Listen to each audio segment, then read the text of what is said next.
The Lost Children of Black Hollow. The school stood at the edge of town, a decaying husk of brick and broken glass. Black Hollow Elementary had been abandoned for over 30 years, left to rot after a fire swept through the east wing, killing 7 children and 2 teachers. Some said it was an accident. Others whispered that it was something much darker.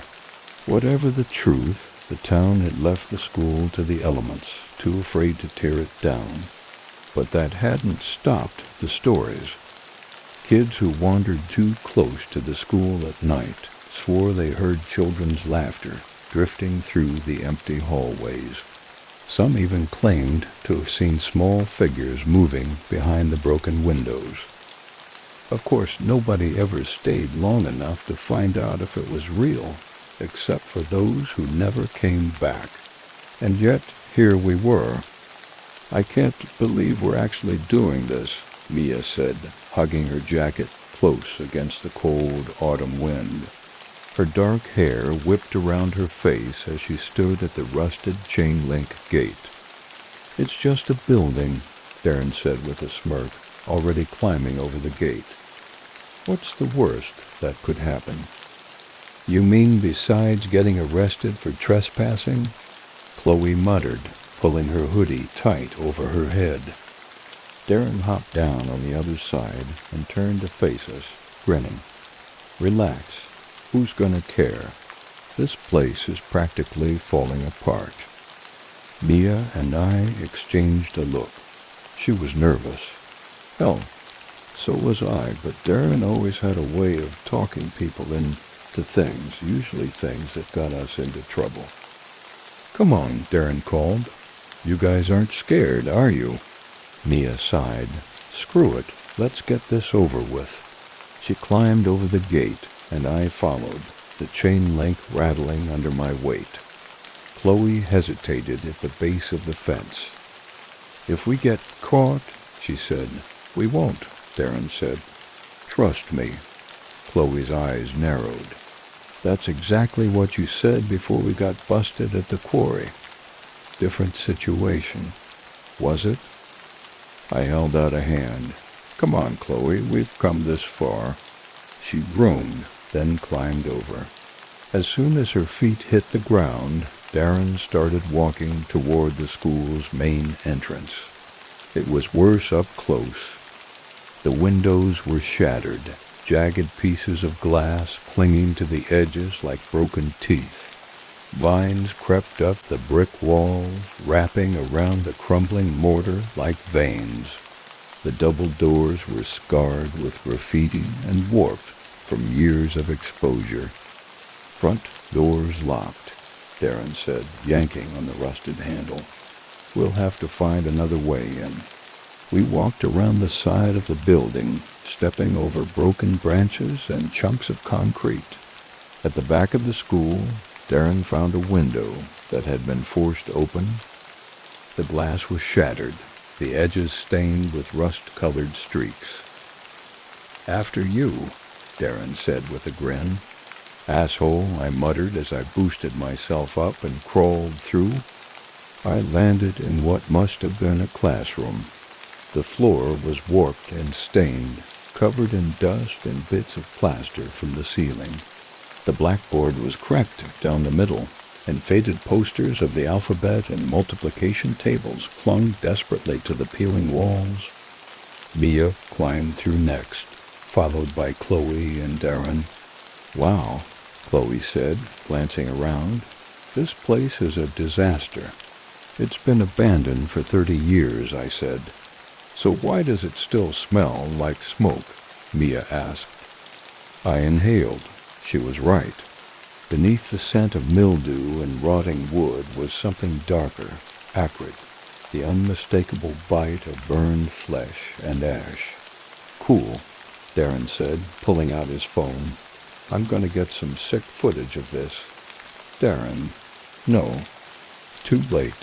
The flash of his phone cut through the dim light. "Relax, guys." Darren panned the camera across the room. "We're making history here."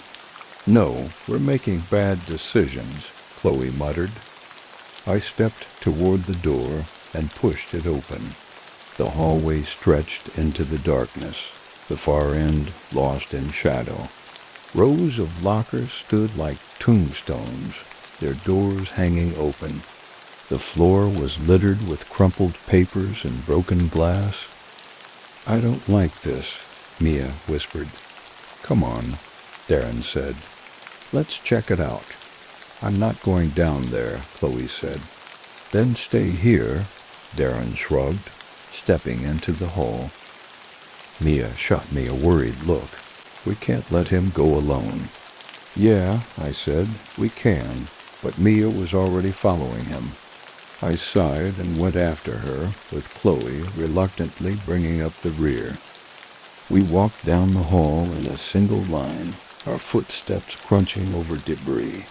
It was colder here. The air felt heavy, like the walls were pressing in. At the end of the hall, we found another classroom. The door was ajar. Darren pushed it open. The room was almost identical to the first. Same warped floors, same broken windows, but there was something different about this one. The desks were arranged in neat rows. The chalkboard was clean, and sitting on top of one of the desks... What the hell? Mia breathed. It was a notebook. Not just any notebook, it was pristine. The cover was clean, and the spiral binding gleamed like it had been bought yesterday. Darren stepped forward and picked it up. Jackpot. Careful, Chloe said. Darren opened the notebook. His smile faded. What's wrong? I asked. Darren turned the book toward us. The pages were filled with writing, long, neat rows of cursive. But there was only one sentence, repeated over and over again. They never left. What the hell does that mean? Chloe asked.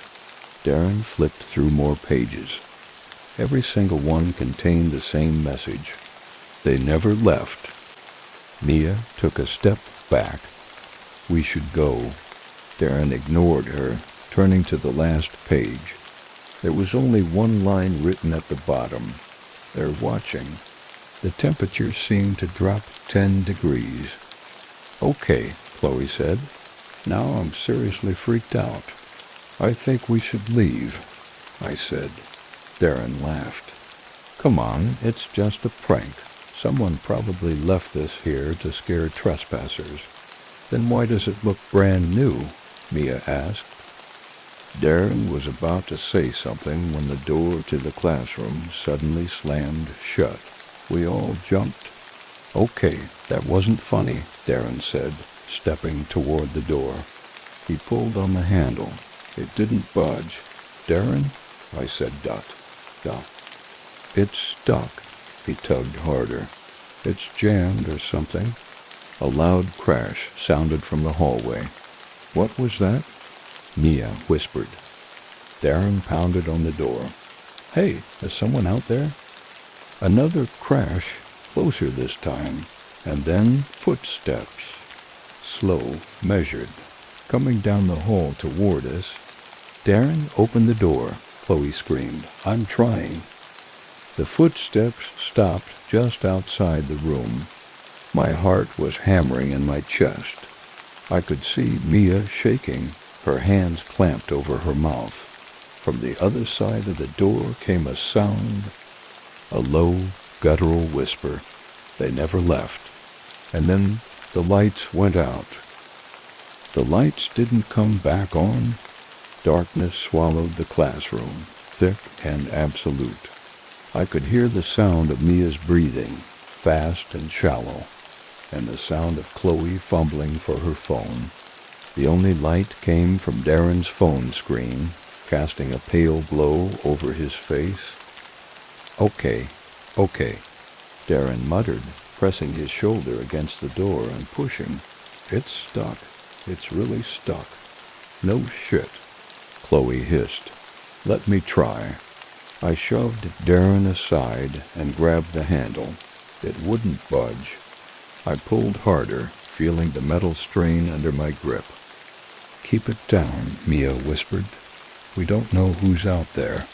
"Or what," Chloe added darkly. A loud thud sounded from the hallway. We all froze. "What was that?" Darren whispered. The thud came again, louder this time. It sounded like something heavy being dragged down the hall. "We need to get out of here," Mia said. "No shit," Chloe snapped. I tried the door one last time, throwing my full weight into it. The wood creaked, but the lock held.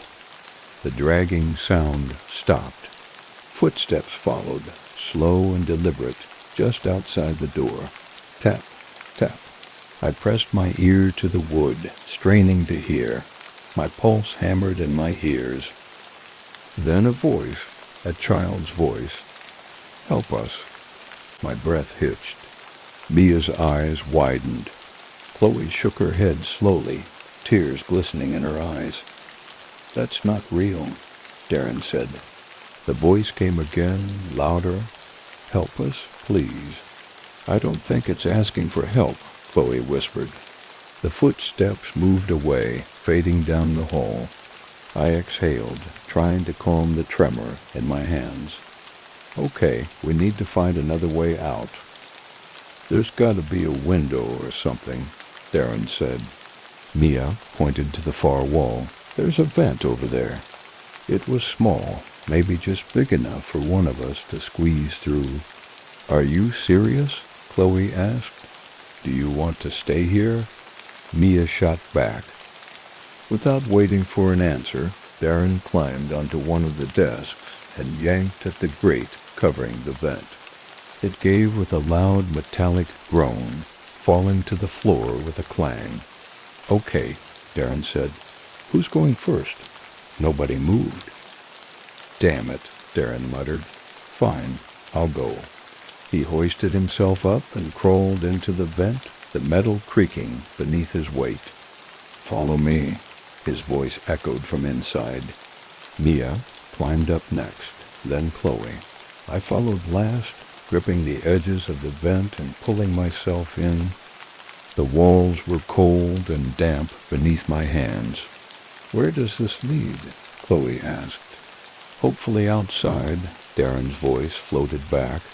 We crawled in silence, the sound of our breathing loud in the tight space. The vent twisted and turned, leading us deeper into the building. After a few minutes, Darren stopped. "Problem?" I asked. Darren's breathing was heavy. "It splits off here. Left or right?" "Which one leads out?" Mia asked. "I don't know." "Flip a coin," Chloe suggested weakly. Suddenly, a sharp clang sounded behind us, followed by the sound of something crawling into the vent. Chloe's head whipped toward the sound. What the hell was that? A metallic scraping followed, like claws against steel. "Keep moving," I shouted. We turned left. Darren was crawling faster now, his breath ragged and frantic. The scraping sound behind us was growing louder, faster, dot, dot. Mia gasped. "It's catching up." "Hurry," Darren shouted.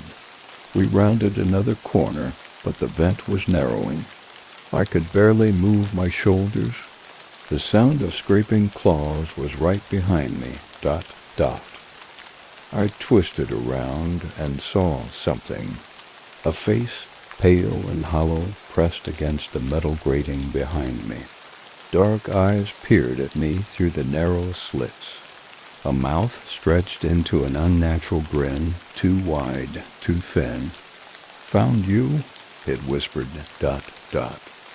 I screamed and kicked at the grate. The face withdrew into the darkness. Darren's voice came from ahead. "I see a way out." I crawled faster, heart pounding. Darren kicked at a vent cover, knocking it loose. He slid out and reached back to pull Mia through. "Come on." Chloe followed, and I shoved myself through last. We landed in a dark hallway, the floor slick with water and dust. Behind us, the vent echoed with the sound of scraping metal. "I'm closing it." Darren slammed the vent cover shut and dragged a desk in front of it. We stood there, gasping for air. Mia leaned against the wall, clutching her chest. Chloe wiped tears from her cheeks. "What the hell was that?" I asked. "I don't know," Darren said, "but it knew we were here." "Where the hell are we?" Mia asked. I looked around. The hallway was longer than it should have been. The walls were lined with lockers, but they weren't the same lockers we'd passed before. The air felt wrong. "This doesn't make sense," Chloe said. "We came in through the west side of the school, but this looks like the east wing." "The east wing burned down," I said. "Yeah." Darren's face was pale. "It did." From down the hallway came a sound, a soft creaking, like the sound of an opening door. "I don't like this," Mia said. "We need to keep moving," Darren said. We walked down the hall, the sound of our footsteps echoing in the silence. We passed a set of old wooden doors marked gymnasium. Darren pulled one of the doors open. "Why would a gym be over here?" Chloe asked. The gym was in better shape than the rest of the school. The wooden floors were scratched but mostly intact. Old basketball hoops hung from the walls. Faded banners dangled from the rafters. "Why is this part so clean?" Mia asked. Darren stepped onto the court. "Maybe it's—" The gym doors slammed shut behind us. Darren spun toward them, but they didn't open. And then the lights flickered. A voice echoed through the gymnasium. A child's voice. "Come play with us." My blood ran cold. Mia stepped backward, nearly tripping over a torn gym mat. "Did you hear that?" Another voice, louder this time. "We're waiting." Suddenly, the bleachers began to move. They slid out from the wall with a loud metallic screech, the rows unfolding one after another, faster and faster. "Get to the door," Darren yelled. We ran toward the double doors. The bleachers slammed into the wall, blocking our path. The lights flickered again. I heard something moving in the darkness above us, and then figures appeared. The children, pale, ghostly. Their faces were vacant, their eyes dark hollows. They were sitting on the bleachers, watching us. One of them stood. A girl with long blonde hair and dark, empty eyes. "You shouldn't be here," she's IID.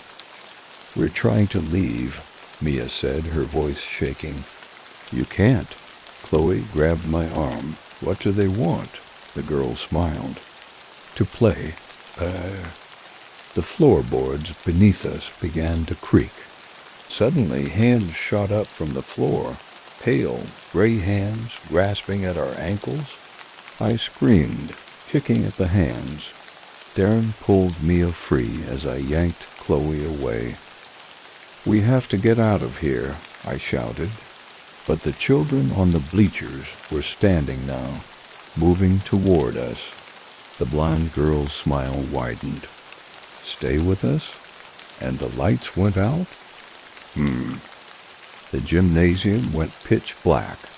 A heavy silence followed, thick and oppressive, before a soft giggle echoed through the darkness. "You can't leave." "Not yet. Not yet." Chloe screamed. I could hear her scrambling against the floorboards, trying to pull away from the hands still reaching from beneath the court. Darren cursed under his breath, his breathing fast and ragged. "Where the hell are they?" Darren shouted. "They're everywhere." Mia's voice was shrill with panic. I couldn't see anything. My hands were shaking as I fumbled for my phone, my fingers slipping against the cold glass dot. I managed to turn on the flashlight, the beam cutting through the dark and illuminating the gymnasium floor. And that's when I saw them. The children were standing in a line now, their pale faces tilted slightly upward. Their hollow eyes reflected the flashlight beam, twin points of darkness where pupils should have been. At the front of the line stood the blonde girl. Her head twitched unnaturally as she smiled wider. Her mouth seemed to stretch too far, the edges of her lips tearing at the corners. "You can't leave until we're finished playing." "Nitrogen monoxide," Darren roared. He grabbed a metal folding chair from the side of the gym and hurled it toward the children.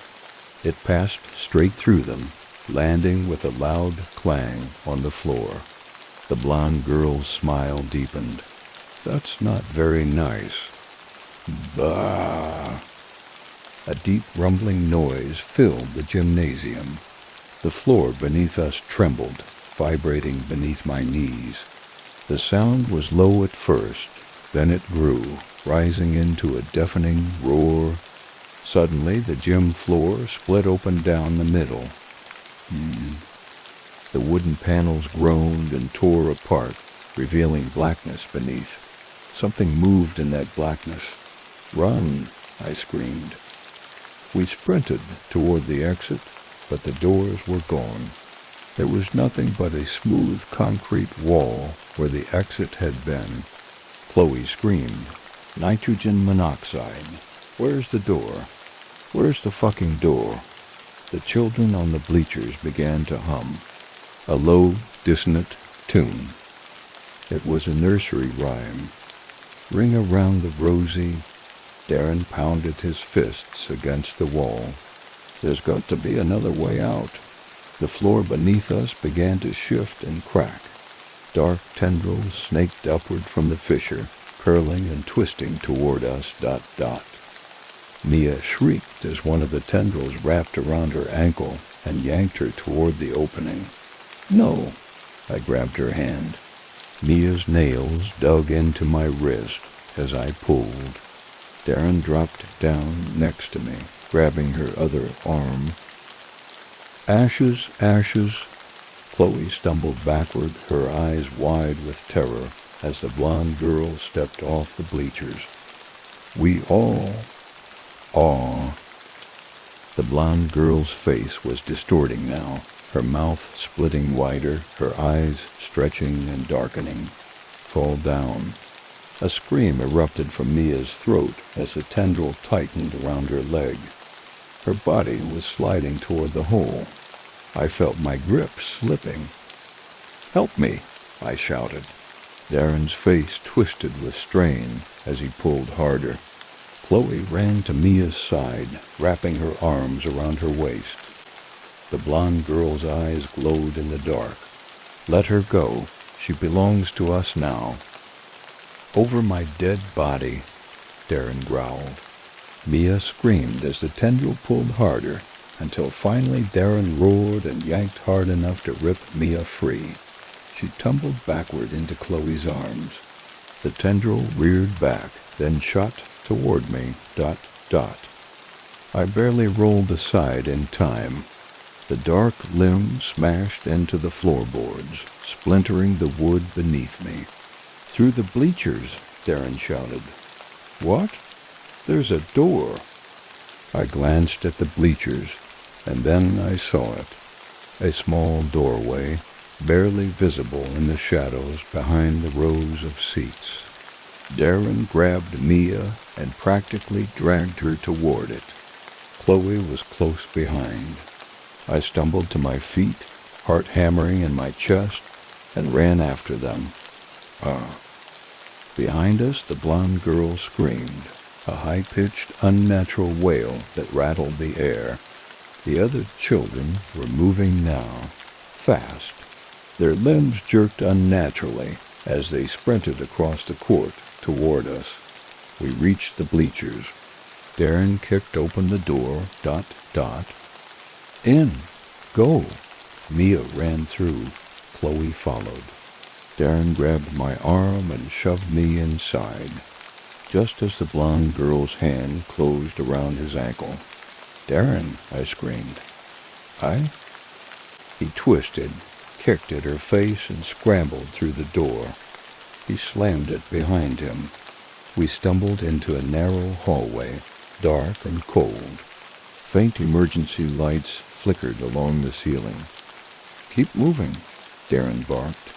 "We are in." The hallway stretched out impossibly long, twisting in strange, unnatural angles. Chloe was sobbing. Mia's breathing was sharp and ragged. "Where the hell are we?" Mia whispered.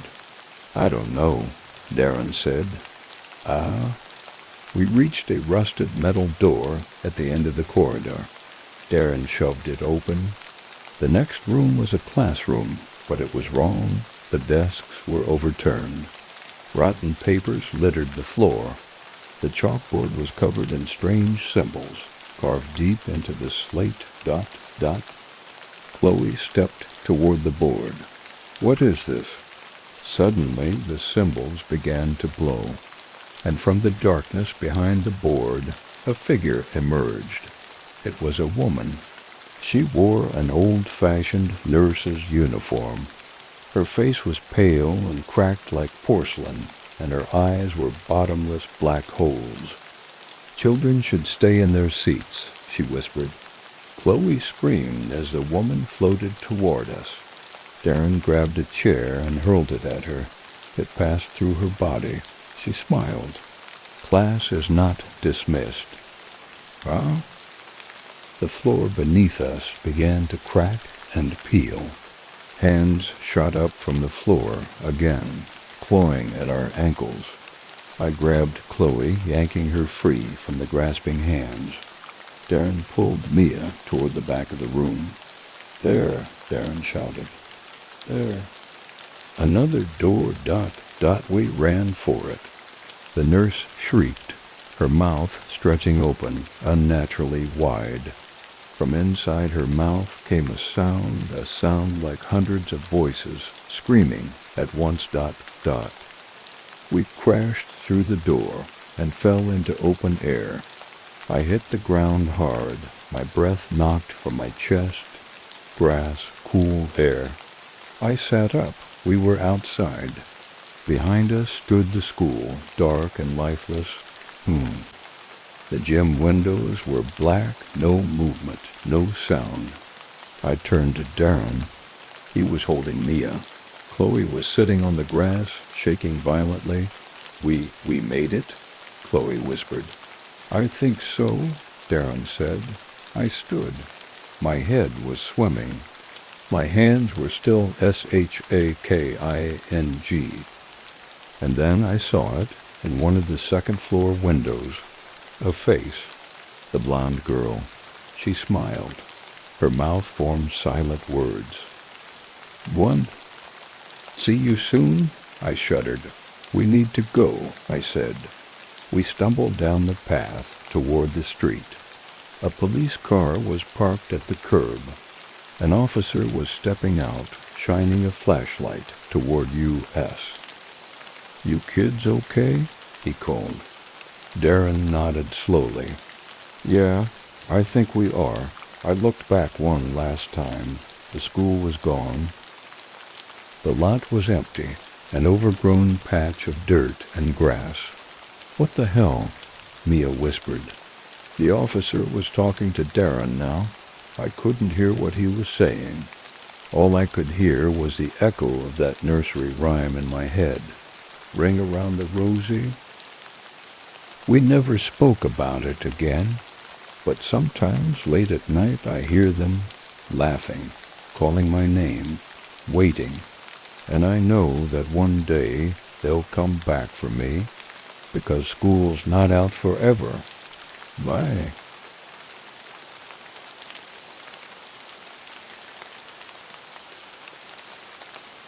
The last show.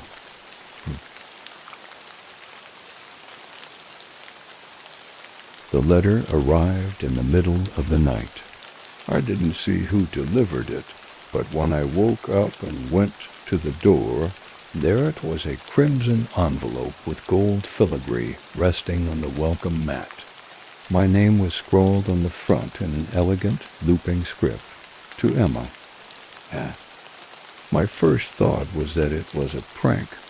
I'd been living alone in a small apartment for months now, barely talking to anyone since my mom passed away. I didn't have close friends, not anymore, so I wasn't sure who would even bother to leave me a letter. But curiosity won out.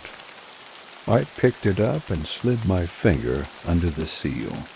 Inside was a card, decorated with faded illustrations of clowns and trapeze artists. The ink smelled faintly metallic. You are cordially invited to the grand reopening of the Magnus Brothers Traveling Circus. One night only. Midnight. Free admission. At the bottom, there was a small message in smaller, almost trembling handwriting. We've been waiting for you. I stared at the card for a long time. It was impossible. The Magnus Brothers Circus hadn't been in town since I was a kid. It had closed down after the fire, the one that killed nearly everyone inside. My mother used to tell me stories about the circus, about the performers, and the ringmaster who supposedly disappeared that night. It was one of those small-town legends that people never quite let go of. But I remembered going to it once as a child, being led through the towering red and white tent, eating cotton candy so sweet it made my head swim. And the clowns, I remembered them most of all, their painted faces and wide, glassy eyes. I should have thrown the invitation away. I almost did. But a part of me, some twisted, irrational part, felt drawn to it. And in the end, I decided to go. The circus was set up on the old fairgrounds at the edge of town. I hadn't been there in years. The place had been abandoned after the fire. Most people avoided it now. Too many bad memories, I guess. When I arrived, the fog was thick, curling low over the ground like a living thing. The entrance to the circus was marked by a massive archway of wrought iron painted blood red. Strings of yellowed bulbs flickered dimly overhead. There was no ticket booth, no staff, just the archway and the faint sound of carnival music drifting through the night air. I hesitated at the entrance, clutching the invitation in my hand. The air was cold, unnaturally so for a summer night, but I pushed forward. Inside the circus grounds, everything looked old. The tents were faded and sagging. The food stands were covered in peeling paint. I saw a carousel turning slowly, its faded horses bobbing up and down even though there was no one riding them. In the distance I spotted a massive red and white striped tent, the main tent. It was enormous, the fabric stained and weathered, flapping slightly in the cold breeze. A spotlight illuminated the entrance. I walked toward it, my footsteps echoing unnaturally loud against the packed dirt.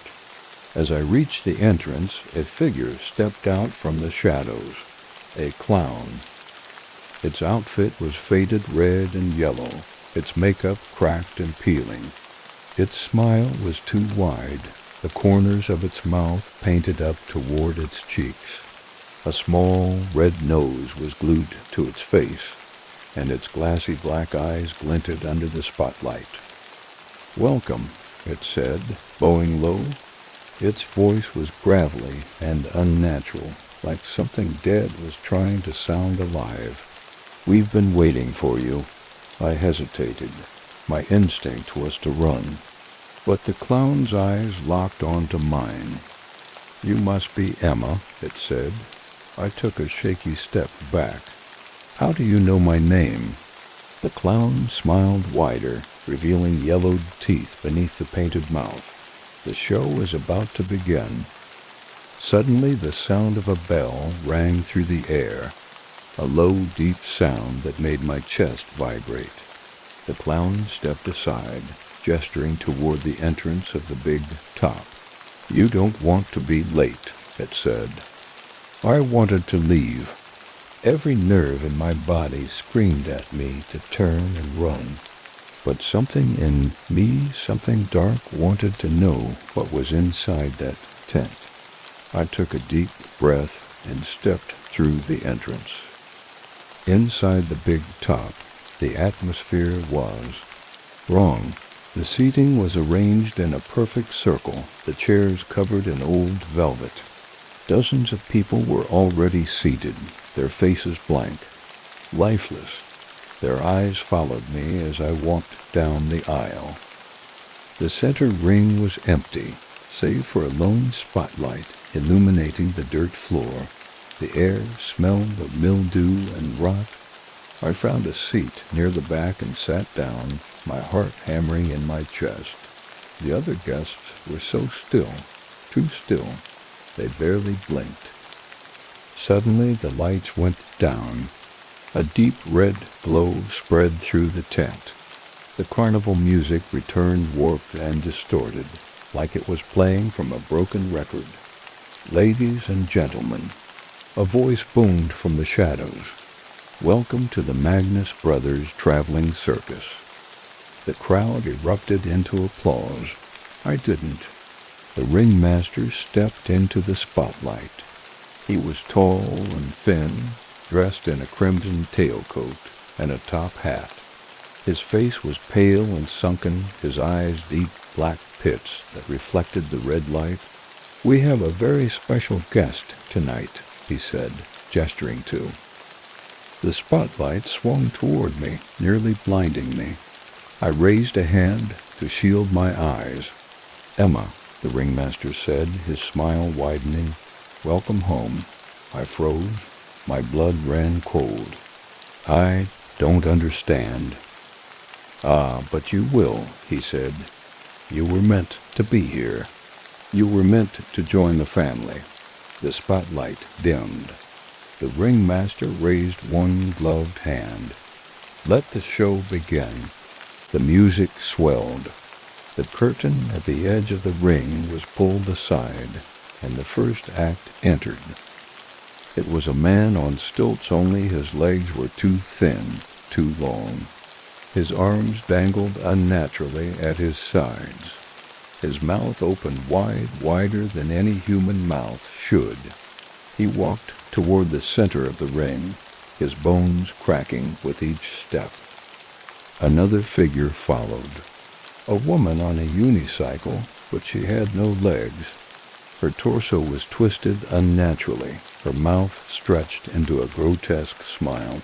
Then came the clowns, all of them identical to the one I had seen at the entrance.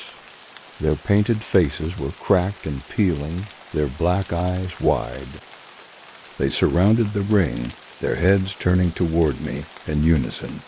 The ringmaster smiled. "The Magnus Brothers Circus is always looking for new talent," he said. "You've already been chosen."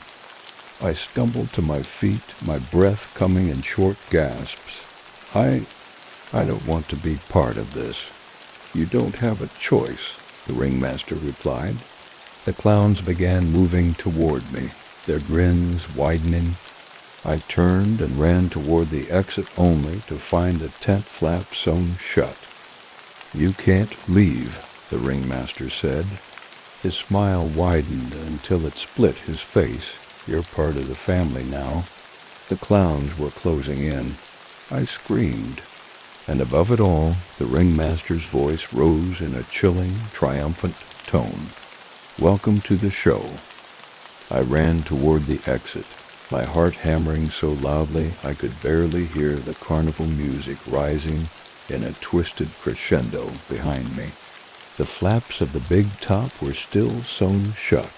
I clawed at the canvas, pulling and yanking, but the seams wouldn't budge. My breath came in ragged gasps as the ringmaster's voice echoed through the darkened tent. "You can't leave?" he purred. "Not until the show is over." Behind me, the clowns were moving closer.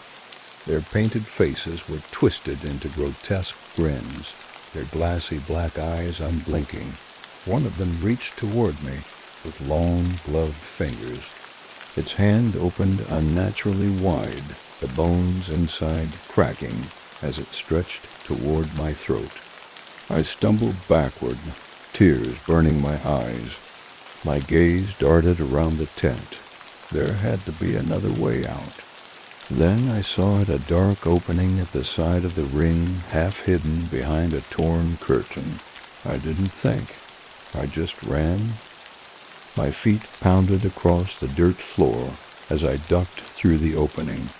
I expected to find myself outside the tent, but instead I was in a narrow hallway lined with red and white striped fabric. Dim lights flickered along the ceiling, casting distorted shadows on the walls. The air was heavy, thick, with the scent of mildew and something sweet like rotting candy. I ran down the hallway, turning left, then right. It twisted and turned like a labyrinth. My hand brushed against the fabric walls, and I could feel something moving beneath them, shapes pressing outward. Fingers, faces. A soft giggle echoed from behind me. I quickened my pace, nearly slipping as the ground beneath my feet grew uneven. Then, up ahead, I saw another curtain. It was striped like the others, but this one was slightly open. A faint glow pulsed from the other side. I didn't have a choice. I pushed through. I found myself in a large circular room. The walls were lined with mirrors, tall, cracked panes of glass that reflected distorted images of the room. The floor was polished black and glistened under the dim light of an overhead chandelier. In the center of the room was a man on a unicycle. His face was obscured by a cracked porcelain mask, and he was juggling flaming torches. His movements were mechanical, stiff, and unnatural. He didn't look up as I entered. "Welcome to the House of Mirrors," a voice said. I spun around. The ringmaster stood just behind me, his tall frame casting a long shadow across the mirrored floor. His pale face was illuminated by the flickering flames, and his black eyes shone like polished obsidian.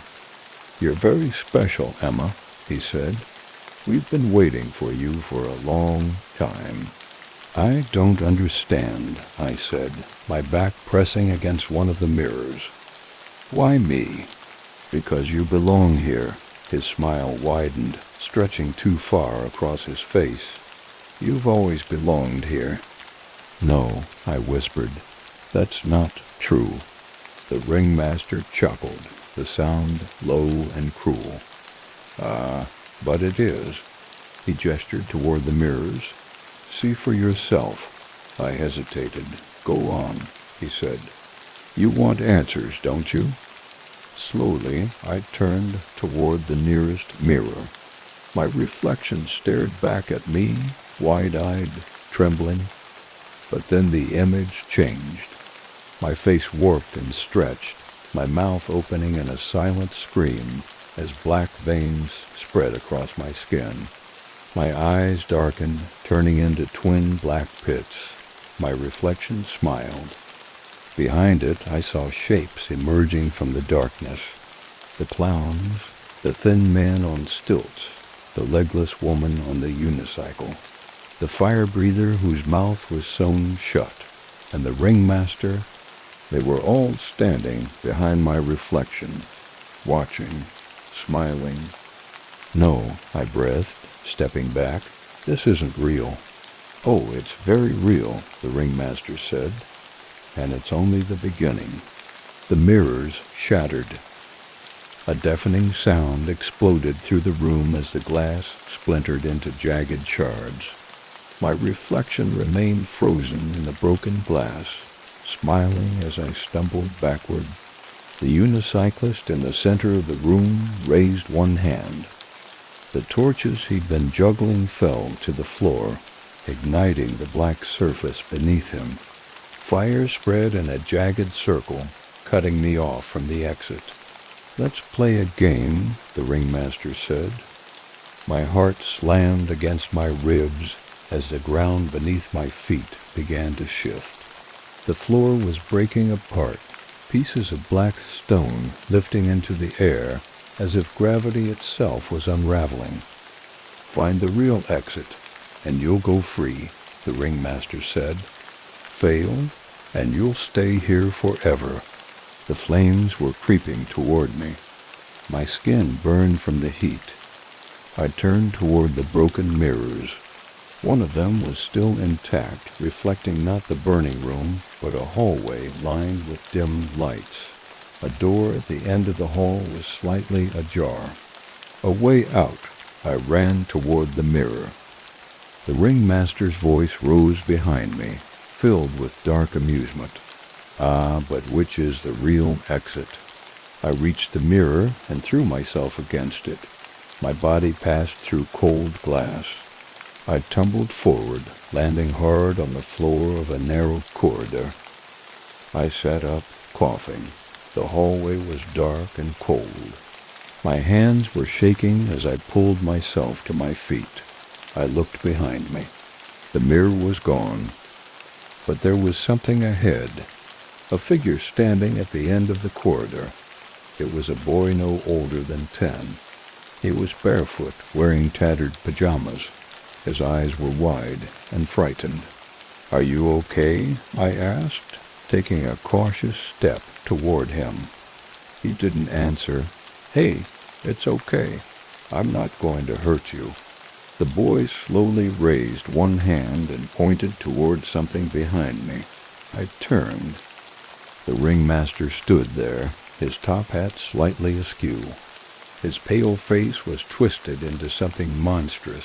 Now his mouth split open to reveal blackened teeth, and a tongue that writhed like a serpent.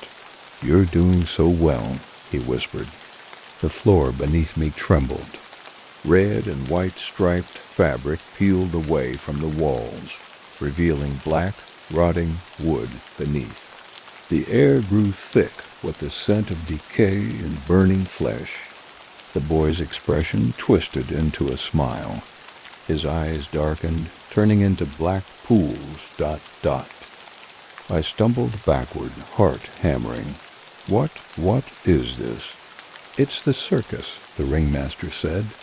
His grin stretched wider, his jaw unhinging with a sickening crack. "And it's time for the final act." The floor beneath me opened up. I screamed as I fell. I landed hard, the air knocked from my lungs. I was back in the big top. The red and white striped walls stretched high above me, warped and trembling. The clowns were there standing in a perfect circle around me. Their painted faces stared down, unblinking. In the center of the ring stood the ringmaster. His face was pale and thin, but his smile was enormous. "Welcome to the finale," he said. "It's time for you to become part of the show." A spotlight cut through the darkness. It focused on me ... I turned, but the exit was gone. There was nowhere left to run. The clowns began moving forward. I screamed. The last thing I heard before the darkness swallowed me was the ringmaster's voice. "Ladies and gentlemen, please give a warm round of applause for our newest star." The audience erupted into applause, and then the lights went out. The applause still echoed in my ears as the darkness pressed down on me. My heart hammered painfully in my chest as I crouched on the cold floor of the big top, my breath coming in ragged gasps. The clowns had disappeared. The ringmaster was gone. but the silence felt wrong, like the whole place was holding its breath. A single spotlight flicked on overhead, bathing me in cold, white light. My shadow stretched long across the dirt floor. Then I heard it a slow, rhythmic clap. "Well done, Emma," the ringmaster's voice purred from somewhere beyond the light. "Most don't make it this far." I stood, my legs trembling. "Let me go," I shouted. My voice sounded small in the vast, empty space. "Oh, but you're so close to the end," the ringmaster replied. "It would be such a shame to leave the show unfinished." Suddenly the spotlight widened, illuminating the ringmaster standing just a few feet away. He was wearing a slightly different outfit. Now his coat was deep crimson, and his top hat gleamed under the harsh light. His face was pale as death, and his black eyes shimmered like glass. "And what happens if I win?" I demanded. His smile widened. "Then you're free to go. And if I lose?" The smile twisted into something cruel. "Then you become part of the act forever."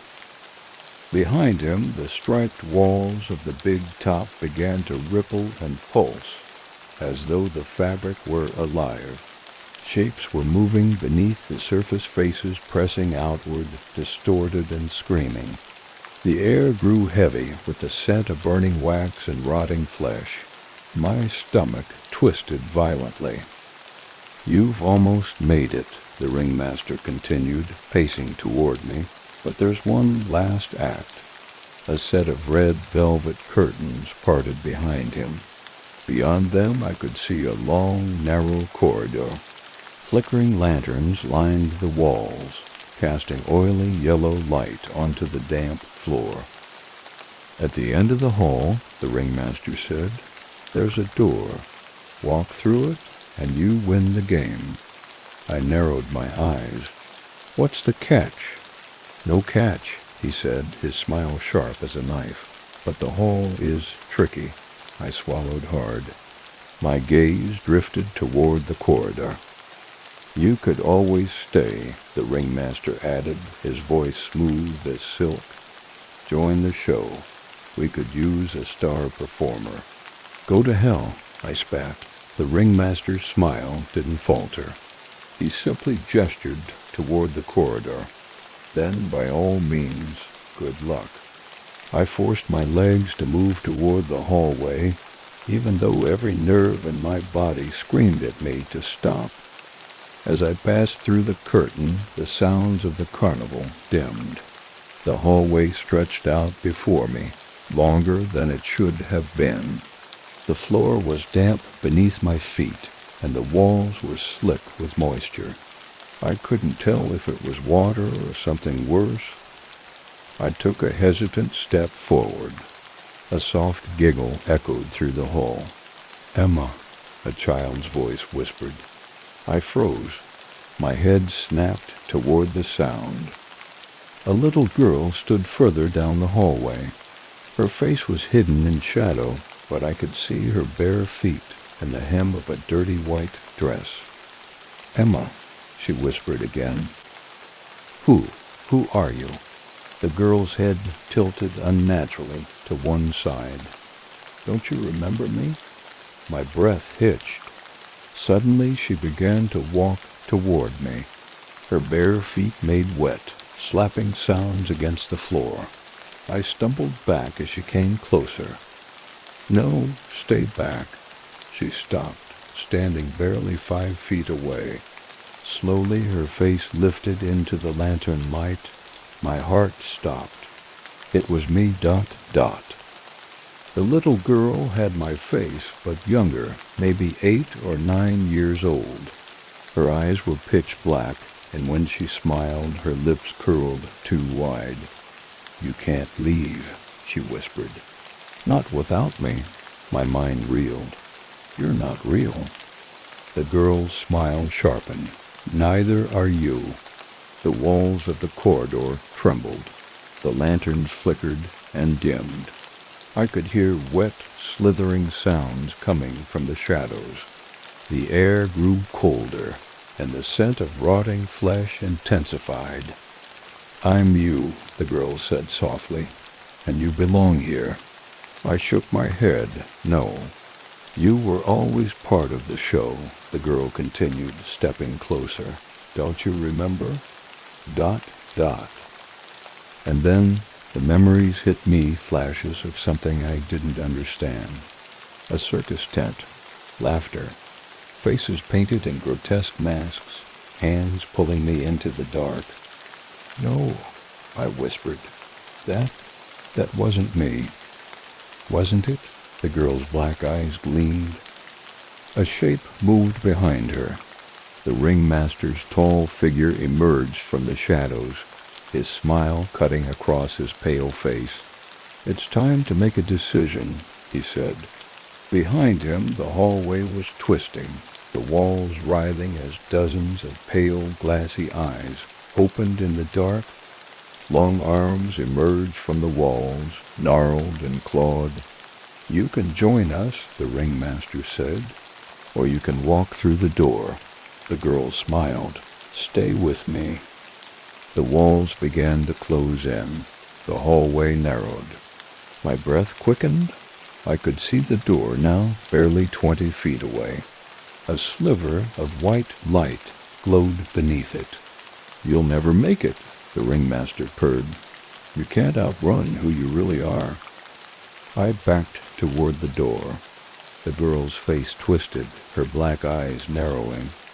"Come back," she shrieked. ... I ran. The floor beneath my feet soft, turning into wet, sucking mud.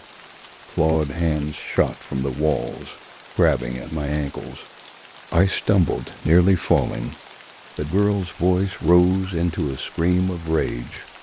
"Don't leave me." I reached the door and yanked on the handle. It didn't budge. "No," I gasped. The ringmaster's cold laughter filled the hall. "You can't escape." I threw my weight against the door. Nothing. "Please," I whispered. The door opened. A cold rush of air pulled me forward, and I fell through the opening. I hit the ground hard, grass and dirt beneath me. I gasped and sat up. I was outside the circus tent. The sun was rising over the distant hills. The carnival was gone. Nothing remained but an empty field. My hands were shaking as I pushed myself to my feet. My legs ached and my clothes were damp with sweat and dirt. It was over. A sound behind me made me turn. The ringmaster stood at the edge of the field, his tall silhouette dark against the rising sun. "You did well," he said. I stepped back. "Stay away from me." His smile deepened. "Oh, you've left the circus, but the circus never leaves you." The ground beneath his feet began to split open. A black pit yawned wide, swallowing his form. As he sank into the darkness, he lifted one hand and tipped his hat toward me. "See you soon, Emma." Then he was gone. I didn't go home right away. I walked for hours, my mind racing with what had happened. But when I finally returned home that night, I found something waiting on my bed. A small black card. Gilded in gold letters were 2 words. "Admit one." I tore it up and threw it away. But sometimes, late at night, I still hear it, the sound of distant calliope music drifting through the dark. And I wonder if the circus is truly gone, or if it's waiting for the next willing soul to enter its gates. Demonic Village. My Uncle Peter died suddenly last winter. A heart attack, they said. No one had seen it coming, not even him. I hadn't spoken to Peter in years, not since I was a teenager. He was the black sheep of the family, the kind of eccentric relative you only heard about in passing at Christmas dinners. But then came the letter. It arrived in a heavy, weathered envelope sealed with red wax. My name was scrawled across the front in black ink, written in an old-fashioned hand. Michael, you are the sole inheritor of my estate. The house belongs to you now. Come home, Peter. At first, I thought it was a scam or some sort of mistake, but when I checked with the family lawyer, it was real. My Uncle Peter had left me his house. There was just one problem. I'd never heard of the village where the house was located. I searched for it online, nothing. It wasn't listed on any map or satellite image. When I asked the lawyer about it, he simply smiled thinly and said, "Old places tend to stay hidden until they want to be found." That should have been my first warning. But curiosity is a dangerous thing, especially when there's money involved. I left early on a crisp October morning, driving out of the city toward the remote countryside. My GPS wouldn't even register the address, but the lawyer had given me detailed directions. The drive took longer than I expected. The further I drove, the more the road seemed to narrow. Trees loomed on either side of me, tall and dark, blotting out the weak sunlight. Cell reception vanished about an hour into the trip. I passed no other cars, no signs of life, just endless trees. Finally, after almost 5 hours of driving, I spotted the village. It was nestled in a valley surrounded by thick forest. Smoke curled lazily from a cluster of stone chimneys. The houses were old, made of dark wood and crumbling stone. The whole place had an unnatural stillness to it. No cars, no telephone poles, no modern infrastructure of any kind. It was as if I had driven back in time. The only signpost was carved in weathered wood at the entrance of the village. "Welcome to Black Hollow." A cold shiver passed through me as I read the name. I pulled into the village square and parked near a stone well at the center. There were people walking around, old men in worn coats, women in heavy shawls, and children dressed in simple clothes that looked homemade. They all stopped when they saw me, a dozen pairs of eyes fixed on me, an eerie silence. I climbed out of the car and forced a smile. Hi. I'm looking for Peter Hollis's house." The villagers didn't speak. They just stared. A woman stepped forward. She was tall, with sharp blue eyes and dark hair pinned tightly beneath a black scarf. She wore a long black dress that seemed at least a century out of style. "You're Michael," she said. "Not a question?" "Yeah," I replied, feeling a strange chill creep down my spine. "I'm Lillian," the woman said, her voice soft but commanding. "We've been expecting you." "Expecting me?" She smiled faintly. "Come, I'll take you to the house." Lillian led me through narrow, cobbled streets. The villagers watched us as we passed. They never spoke. They never smiled. The houses all looked ancient. Dark wood, moss-covered stone, black shutters on the windows. And yet there were no signs of age or damage. No signs of modern life either. Lillian stopped in front of a large house at the edge of the village. It was 3 stories tall, with steeply pitched gables and narrow, dark windows. The front door was black iron, studded with old-fashioned bolts. The whole structure seemed to lean forward slightly, like it was waiting, ... "This was your uncle's house," Lillian said. I stared at it, my stomach churning with unease. Looks charming, I said. Lillian didn't laugh. She produced a heavy iron key from her pocket and handed it to me. Don't worry, she said. You'll get used to it. Inside, the house was dark and cold. Dust floated in the dim light filtering through the windows. The furniture was all old dark wood, heavy carvings. Animal heads were mounted on the walls. The smell of wax and old paper clung to the air. I wandered from room to room, trying to shake off the growing feeling of dread. The house was massive, several bedrooms, a library, a grand dining room. The furniture was still arranged as if Peter had just stepped out, but something was off. There were scratches on the wooden floor's long, deep gouges, as though something had been dragged. One of the upstairs doors was chained shut from the outside, and on the dining room table was a place setting for one complete with an open bottle of red wine, ... I ran my hand across the table, dustless, fresh. A loud knock on the door made me jump. Lillian stood on the threshold. There's a gathering tonight, she said. You should come. I'm not really. It's tradition, she interrupted. And you're one of us now. One of you? Her smile deepened. You'll understand soon enough. Ma. That evening, the village square was transformed. Torches lined the perimeter. Long wooden tables were set up, piled high with roasted meat and bread.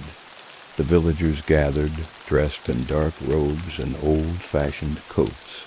Lillian beckoned me to sit. I forced myself to eat, despite the gnawing unease in my stomach. The villagers stared at me while I ate. They murmured to each other in low voices. At the far end of the table sat an old man with a deeply lined face and sunken eyes. His hands were gnarled like tree roots. He stared at me without blinking. Welcome, he said. His voice was deep and rough. You are home now. Thanks, I muttered. You have your uncle's blood, the man continued. It runs deep. Okay. The house has claimed you, Lillian said softly. It's in your blood now. What the hell does that mean? Lillian's smile didn't waver. In time, you'll understand. The gathering stretched late into the night. I tried to slip away early, but Lillian intercepted me. You should stay until the end, she said. It's polite. I'm tired, I said. She stepped closer. The house isn't safe after dark. My mouth went dry. Excuse me? But she simply smiled and turned away. I stumbled back to the house, locking the door behind me. The house was deathly silent. I climbed the stairs toward the bedroom, but as I passed the chained door, I heard it. The scratching sound, slow, deliberate. I froze. The scratching became louder, more frantic. Michael, I whispered, soft and malevolent. My heart hammered against my chest. Slowly I backed away from the door. The scratching intensified.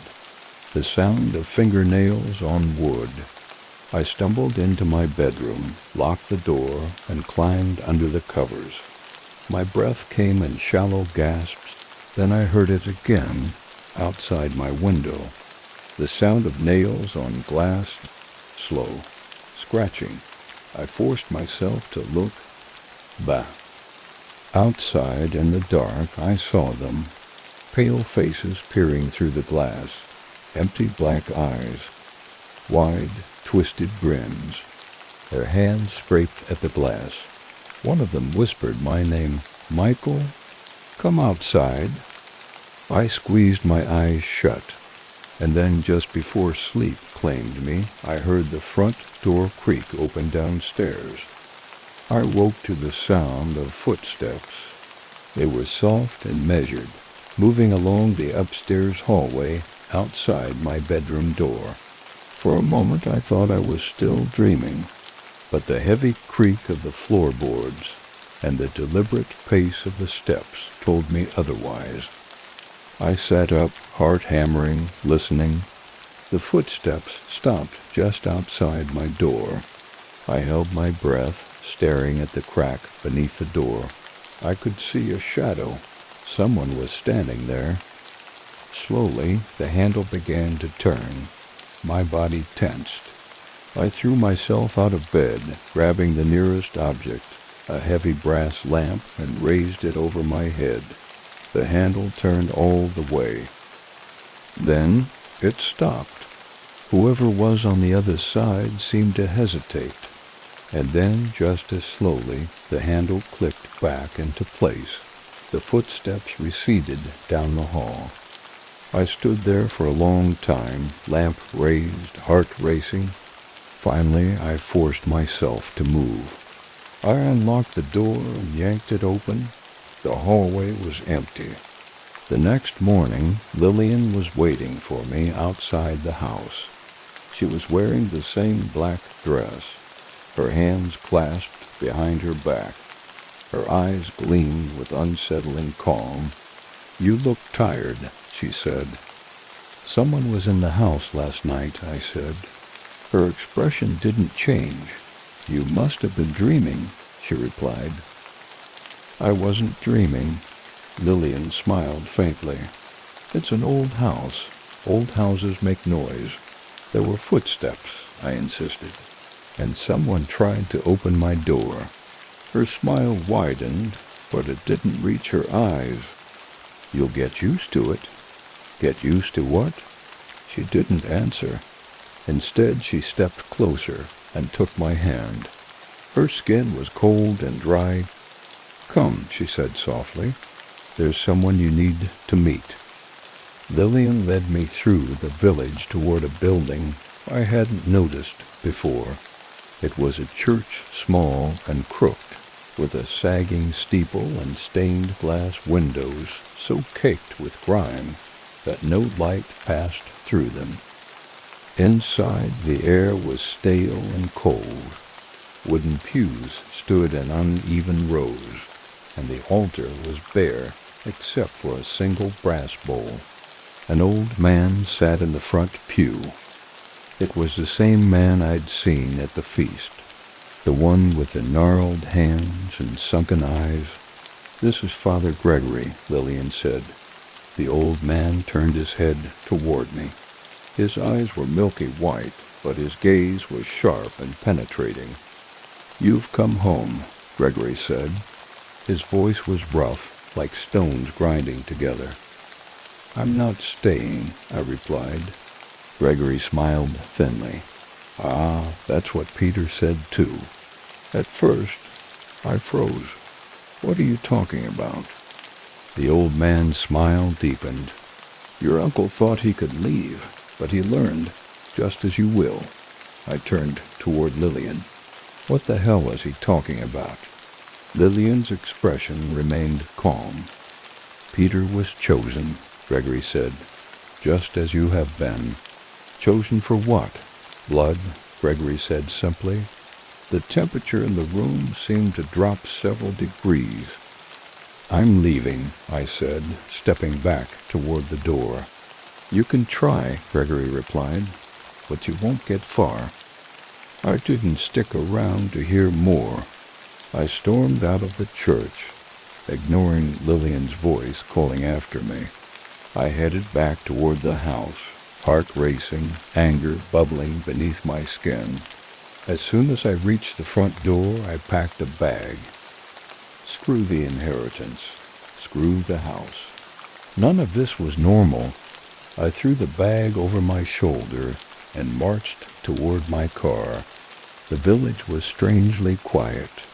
The few people I saw on the streets stared at me with dark, unblinking eyes. I jumped into the driver's seat and turned the key. The engine coughed and sputtered, but it wouldn't start. I cursed and tried again. Nothing.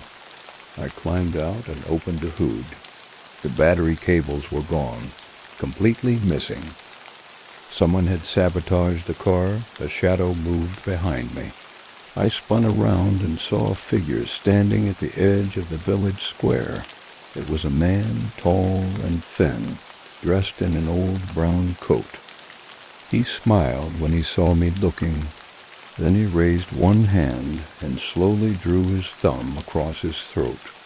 I backed away toward the house, heart thudding painfully, dot, dot. I locked the doors and sat on the floor with my back against the wall. They wouldn't let me leave. I grabbed my phone, desperate for a signal, but the screen showed no service. That's when I remembered the landline.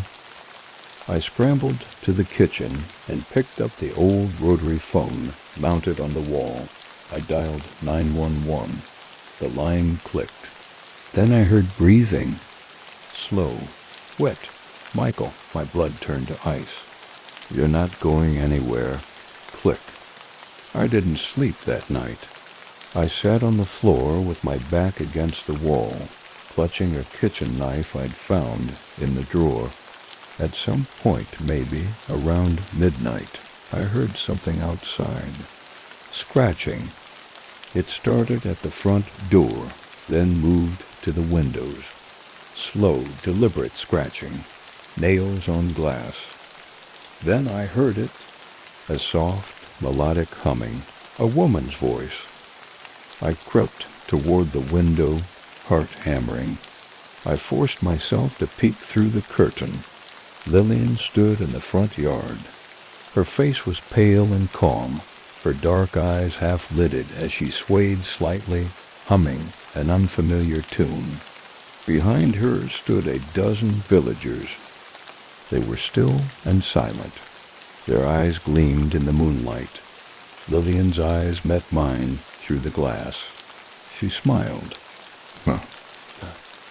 "Come outside, Michael," she whispered. "Join us." I stumbled away from the window. The scratching intensified. I locked myself in the bedroom, but the sounds didn't stop. A loud thud made me jump. It came from the hallway outside the door. I heard whispering, soft footsteps moving back and forth. And then a voice. Peter's voice. "Michael, let me in." My blood turned to ice. "I'm not dead," Peter's voice whispered. "They lied to you. Let me in." I stared at the door, heart hammering. Then the whispering stopped. A loud, dragging sound moved down the hallway, followed by a low, deep growl. I backed against the wall, clutching the knife to my chest. Outside, Lillian was still singing, "Come outside, Michael." And then I heard something else, faint, distant, but getting louder. Footsteps. Someone was in the house. I don't know how long I stayed there, shaking and clutching the knife. At some point, I drifted into an exhausted sleep. When I woke, the sun was streaming through the window. The village looked quiet, peaceful. But when I went downstairs, I saw the front door. It was unlocked, and the floor beneath it was scratched and splintered, as if someone or something had been trying to claw its way inside. Lillian was waiting for me in the village square. "You can't leave," she said. "Watch me." Her smile deepened. "You'll see, Michael, the house, it's part of you now." I walked away without answering, but as I passed the well in the center of the village, I glanced down into the darkness and saw a face looking back at me. My uncle's face, his mouth opened too wide. "Blood calls to blood," he whispered. I stumbled back, heart hammering.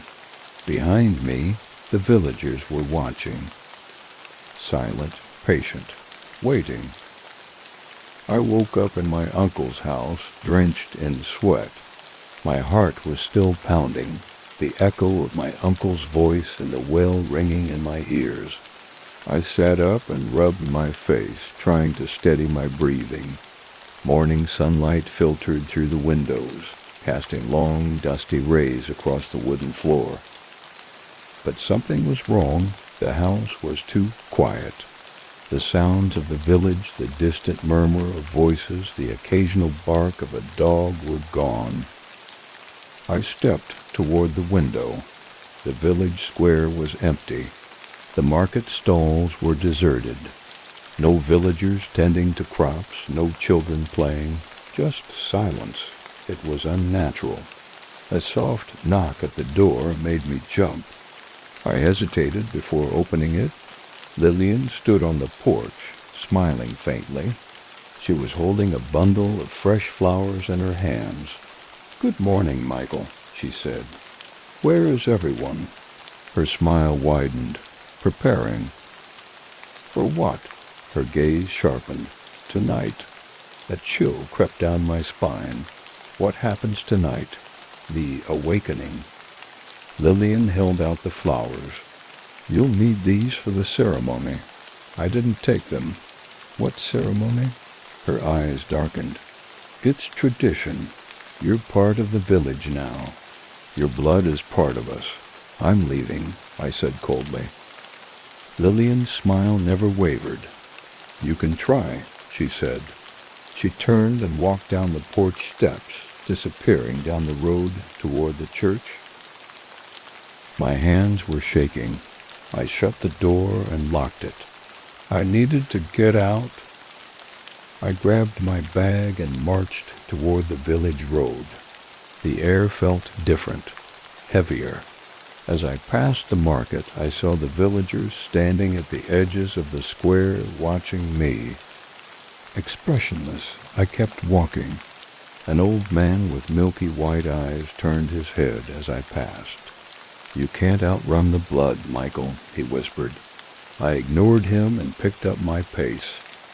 The road out of town was just ahead. I could see the tree line.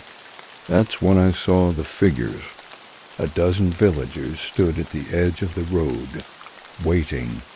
They were dressed in dark robes, hoods pulled low over their faces.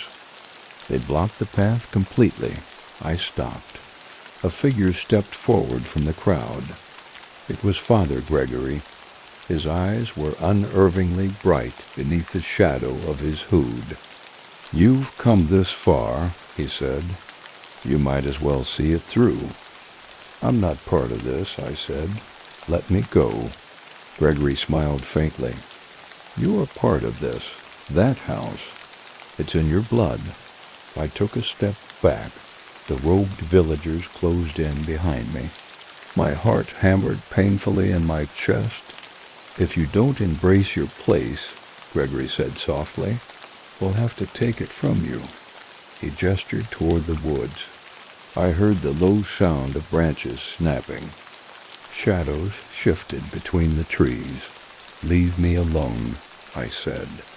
Gregory's smile widened. "It's too late for that." I ran ...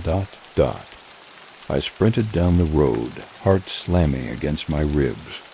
The robed villagers didn't follow, but the things in the woods did. I heard them heavy footfalls moving through the undergrowth, fast and low. I risked a glance over my shoulder. Dark shapes were moving through the trees, too fast to be human ... and their eyes glowed. I stumbled, nearly falling. I ran harder, lungs burning. Branches whipped at my face as I tore through the forest. My foot caught on a root, and I hit the ground hard. Pain flared through my knee. A sound low and wet came from the shadows. I forced myself to my feet and stumbled toward a clearing ahead. I burst through the trees and into an overgrown cemetery. Ancient tombstones jutted from the earth at odd angles, some broken and leaning precariously. In the center of the clearing stood a large stone crypt. The heavy iron door was open, A figure stepped out. Peter, my uncle. He was dressed in a gray suit, his skin pale and thin like paper, but it was his eyes that terrified me, black as coal. "Michael," Peter said softly, "you finally come home." I backed away. "This isn't real," I said. Peter's smile sharpened. "It's very real. You're dead. And yet, here I am." Peter's head tilted unnaturally to the side. "They told you I was dead, but the truth is, I never left." His mouth stretched into a wide, sharp smile. "They prepared me for something greater." Peter stepped forward. Ball. I stepped back. My heel struck a loose stone, and I nearly fell. Peter's eyes gleamed. "You've already begun to change," he said. "The blood is awakening inside you. You've felt it, haven't you? The pull of the village, the way the house calls to you." I shook my head. "No." Peter's gaze sharpened. "Soon you won't be able to resist it." Behind him I saw movement at the edge of the clearing. The villagers had followed me ... Dozens of them. They stood in a perfect circle around the cemetery, their dark robes blending into the shadows. Peter smiled. "You can't run anymore, Michael," he said. "I'm not part of this," I repeated. Peter's smile vanished. "But you are," he said. "Your blood is part of the pact. That's why you inherited the house. That's why you came here." Peter reached out a hand. "Come with me. Embrace what you are." I shook my head and backed away. Peter's smile faded. "Then we'll take it from you," he said. The villagers stepped forward. I turned and ran toward the woods. Dark figures moved between the trees, low and fast.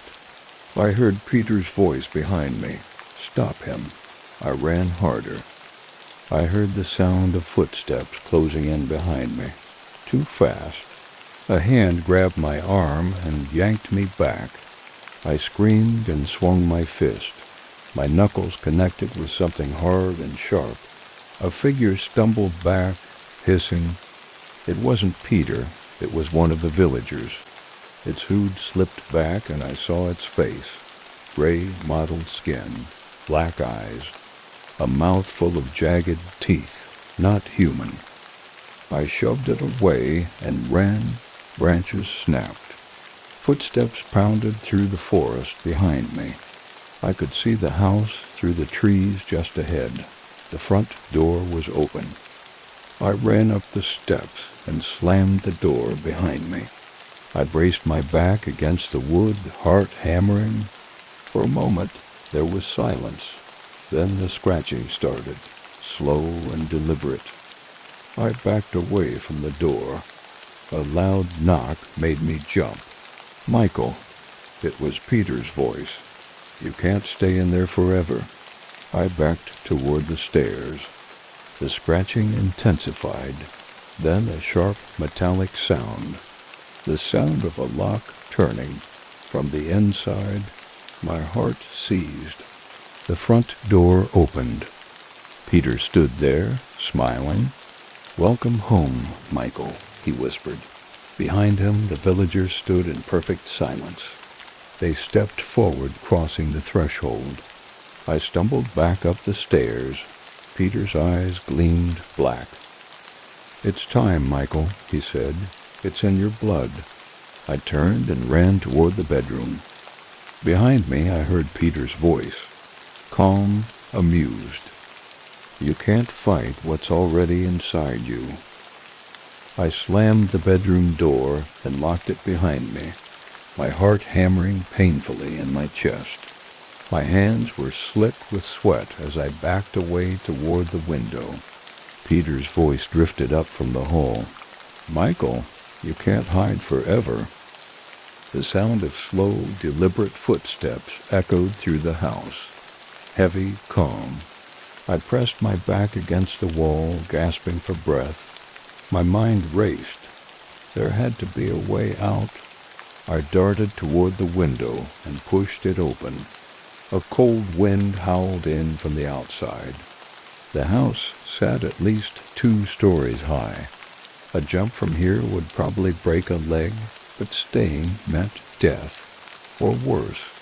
I hoisted one leg over the ledge when the door handle began to turn. The lock clicked open.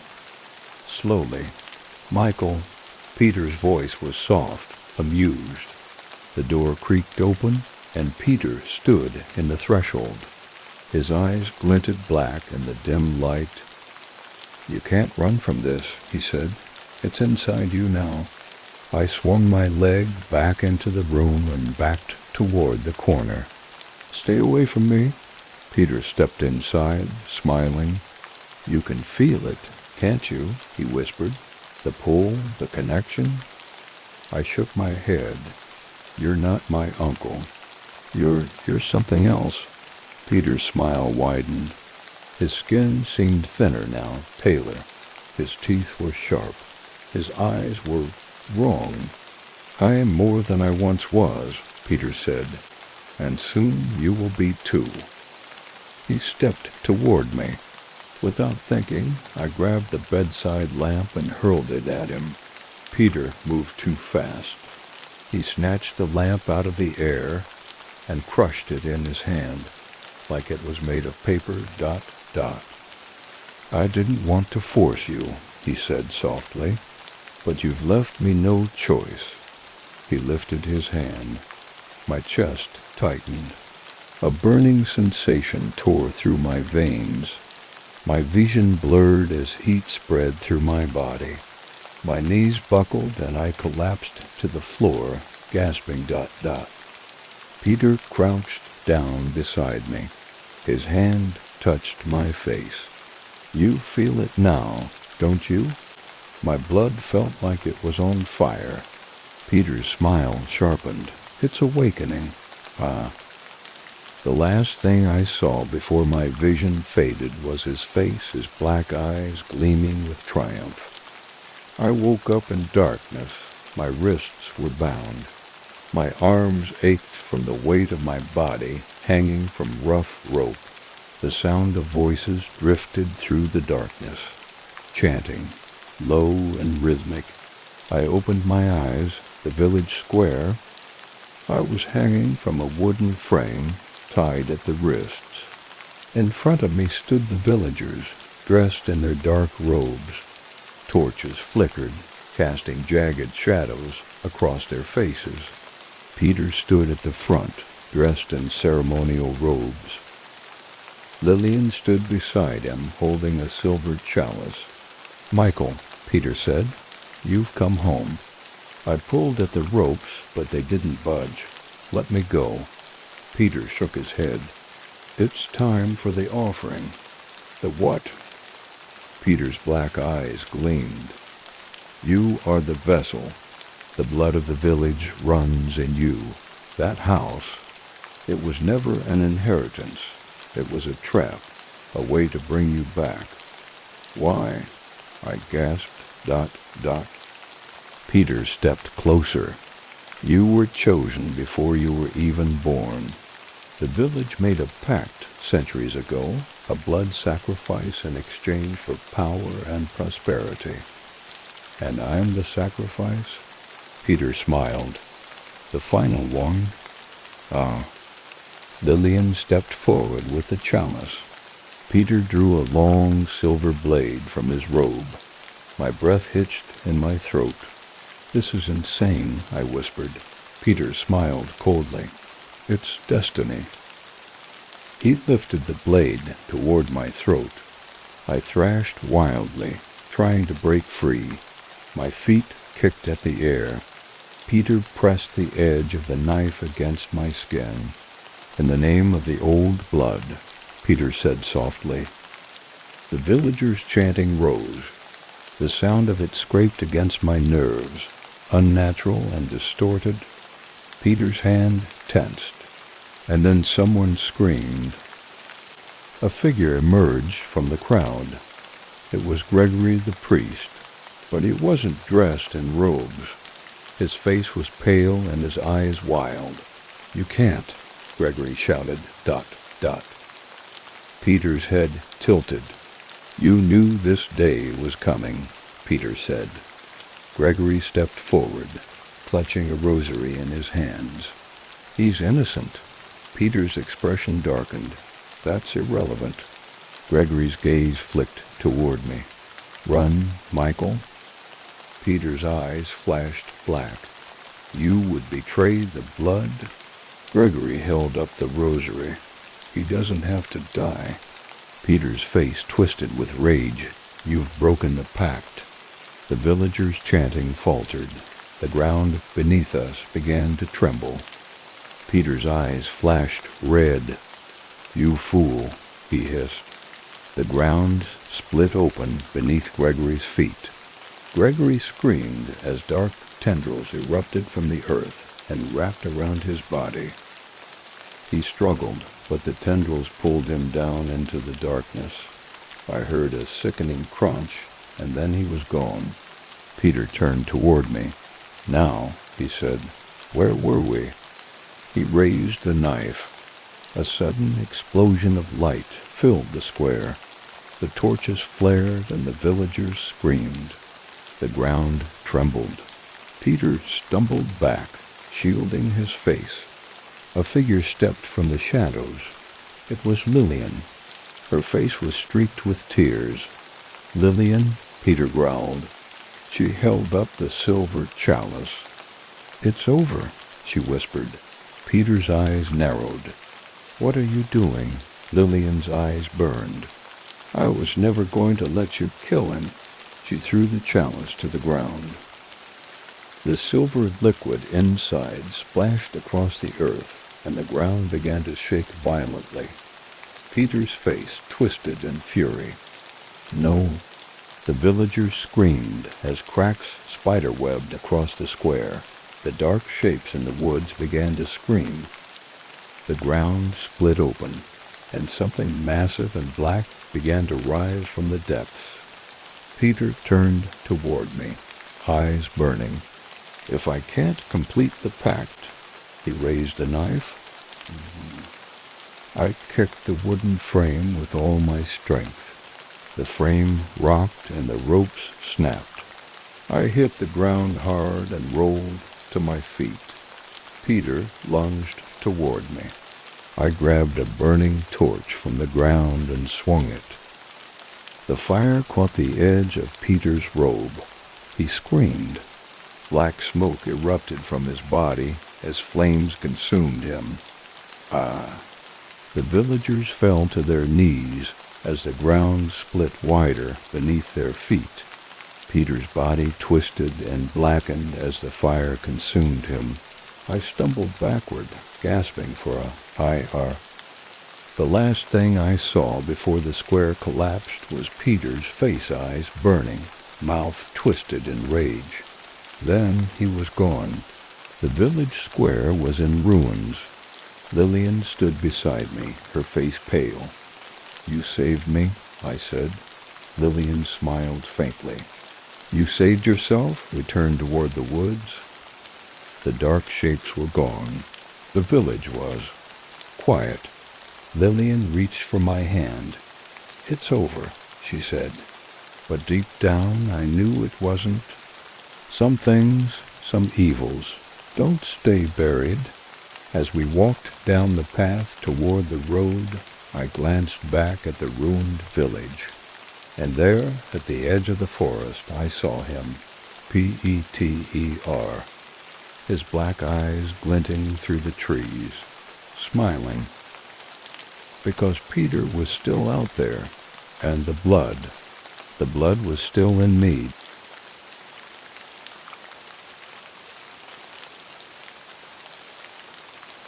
Deep forest ritual. I still don't know why we thought it was a good idea. It was supposed to be a simple camping trip, nothing more than a weekend away from reality.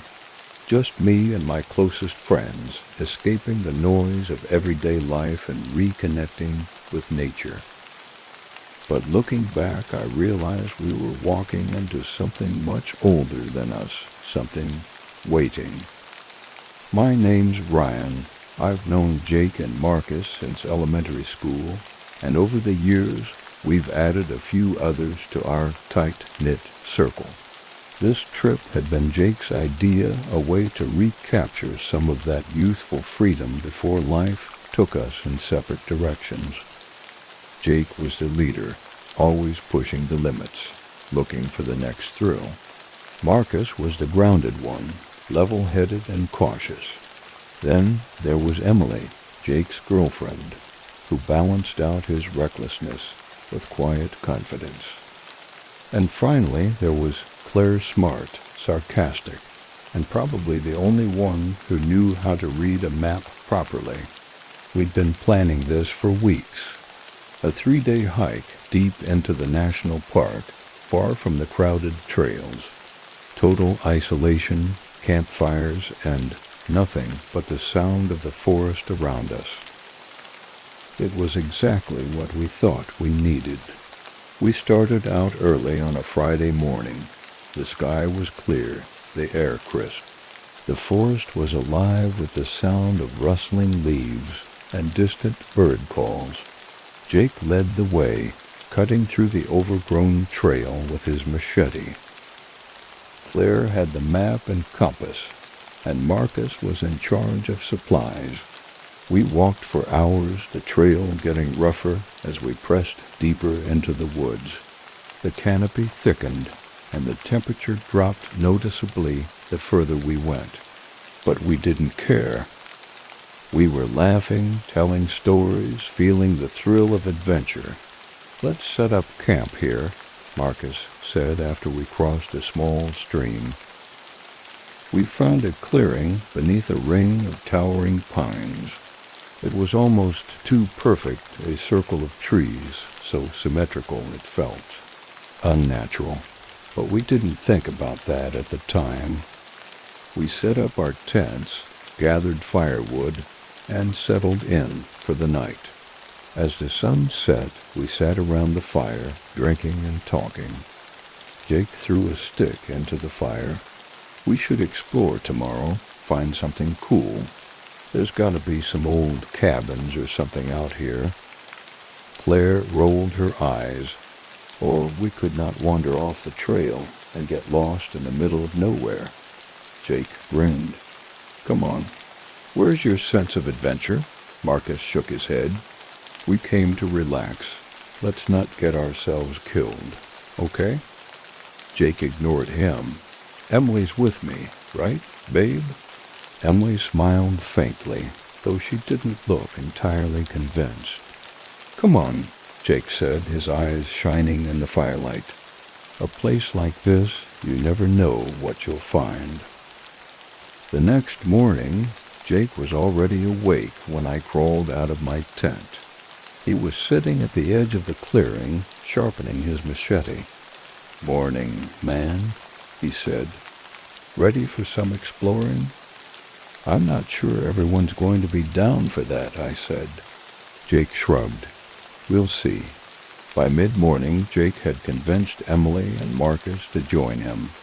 Claire hesitated, but after some pushing, she relented. I didn't want to split up the group, so I went with them, ... We followed an overgrown trail deeper into the woods. The trees grew denser, the light dimmer. The air felt wrong, somehow thick and heavy, like the forest was watching us. After about an hour, we found it. The clearing opened up around us, revealing an enormous stone altar. It was ancient, covered in moss and creeping vines. The stone was cracked and weathered, but the carvings were still visible. Strange symbols, spirals, and jagged lines, all etched into the rock. "What the hell is this?" Claire whispered. Jake approached the altar, running his hand over the stone. "This is incredible," Marcus frowned. "It looks religious." "Or sacrificial," Emily added quietly. I stepped closer, my eyes tracing the carvings. The symbols seemed to shift under my gaze as though they were alive. Jake climbed onto the base of the altar. "What do you think it was used for?" "Jake, get down from there," Claire snapped. Jake ignored her, raising his arms like some kind of ancient priest. "I summon the spirits of the forest," he shouted, laughing. "Jake, seriously, stop," Marcus said. Jake grinned and jumped down, landing with a heavy thud. And then we heard it, a low hum. It vibrated through the ground, through our bones. The air seemed to thicken. A sudden gust of wind tore through the clearing, scattering leaves and dust. "I think we should leave," Marcus said. "Yeah," Emily agreed. Claire grabbed Jake's arm. "Come on." Jake looked at the altar one last time, his eyes narrowed. Then he nodded. We turned and headed back toward the trail. But the forest had changed. The path was wrong.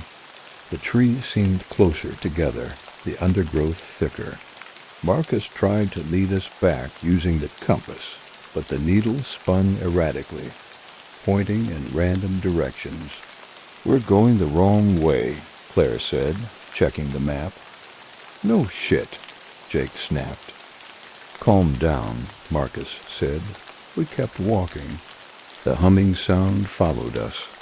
A sound drifted through the trees, something hollow and rhythmic, a bell. And then footsteps, crunching through the leaves behind us.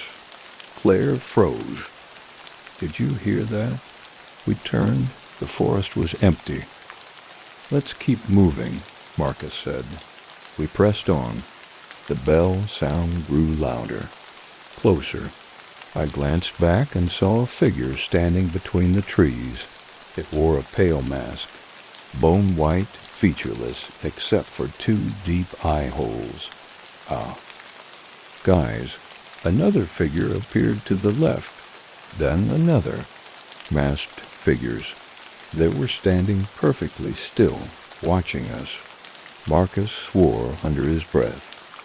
"What the hell is that?" "What?" One of the figures raised a hand. The bell sound stopped. "Run," I whispered. Jake took off first, crashing through the undergrowth. Marcus grabbed Emily's hand and ran. Claire followed. All. I stumbled after them, the sound of my heartbeat pounding in my ears.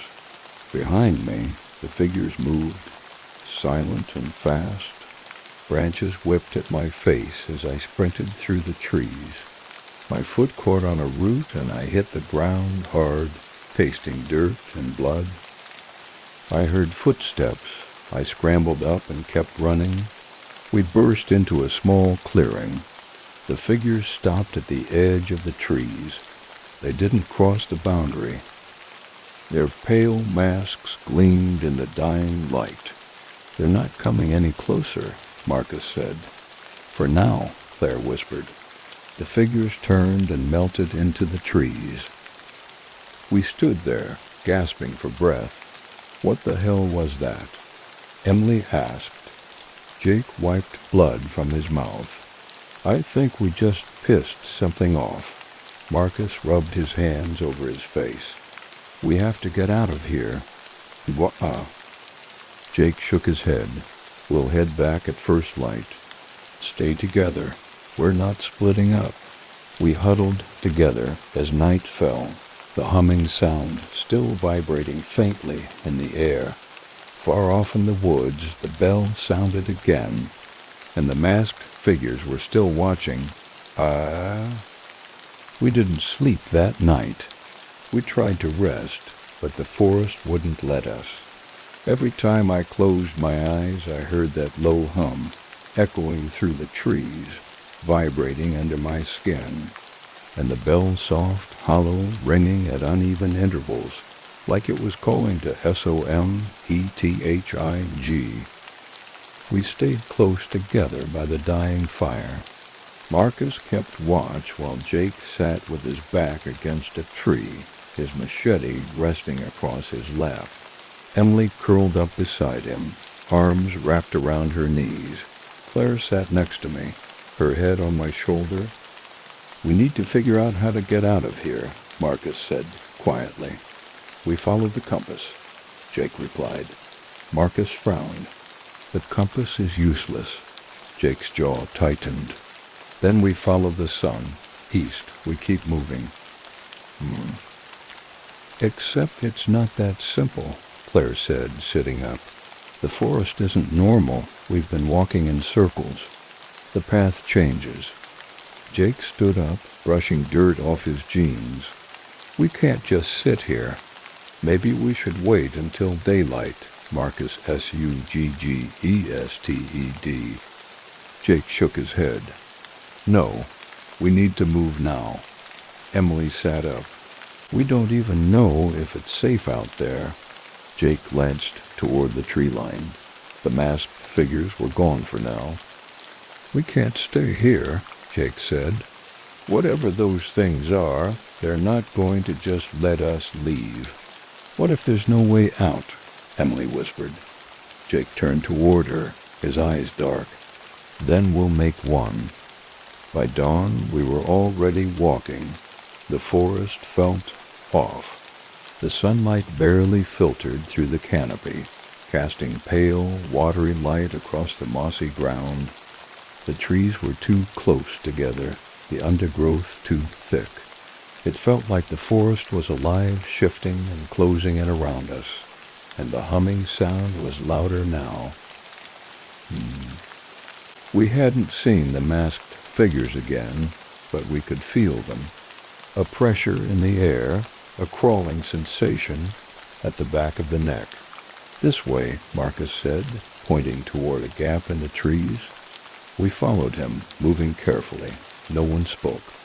An hour passed, then 2, and that's when we stumbled on the bodies. Claire screamed first. They were strung up between the trees, hanging from crude wooden stakes, human shapes wrapped in cloth. The fabric was dark with old blood, mummified skin exposed beneath the wrappings. Some of the bodies had been impaled on sharpened branches. "What the hell?" Marcus whispered. Jake stepped closer. "Don't touch them." The stench of rot was thick in the air. Claire covered her mouth. This isn't just some cult thing. This is..." Marcus turned toward the others. "We need to get the hell out of here." Then the humming stopped, a sudden absolute silence. And then we heard breathing, slow, heavy, like something huge was standing just beyond the trees. Marcus grabbed my arm. "Move, now." We stumbled through the clearing, stepping over roots and broken branches. Jake stopped suddenly. "Wait, where's Emily?" We all turned. She was standing at the edge of the clearing, her face pale. "Emily!" Jake shouted. She didn't move.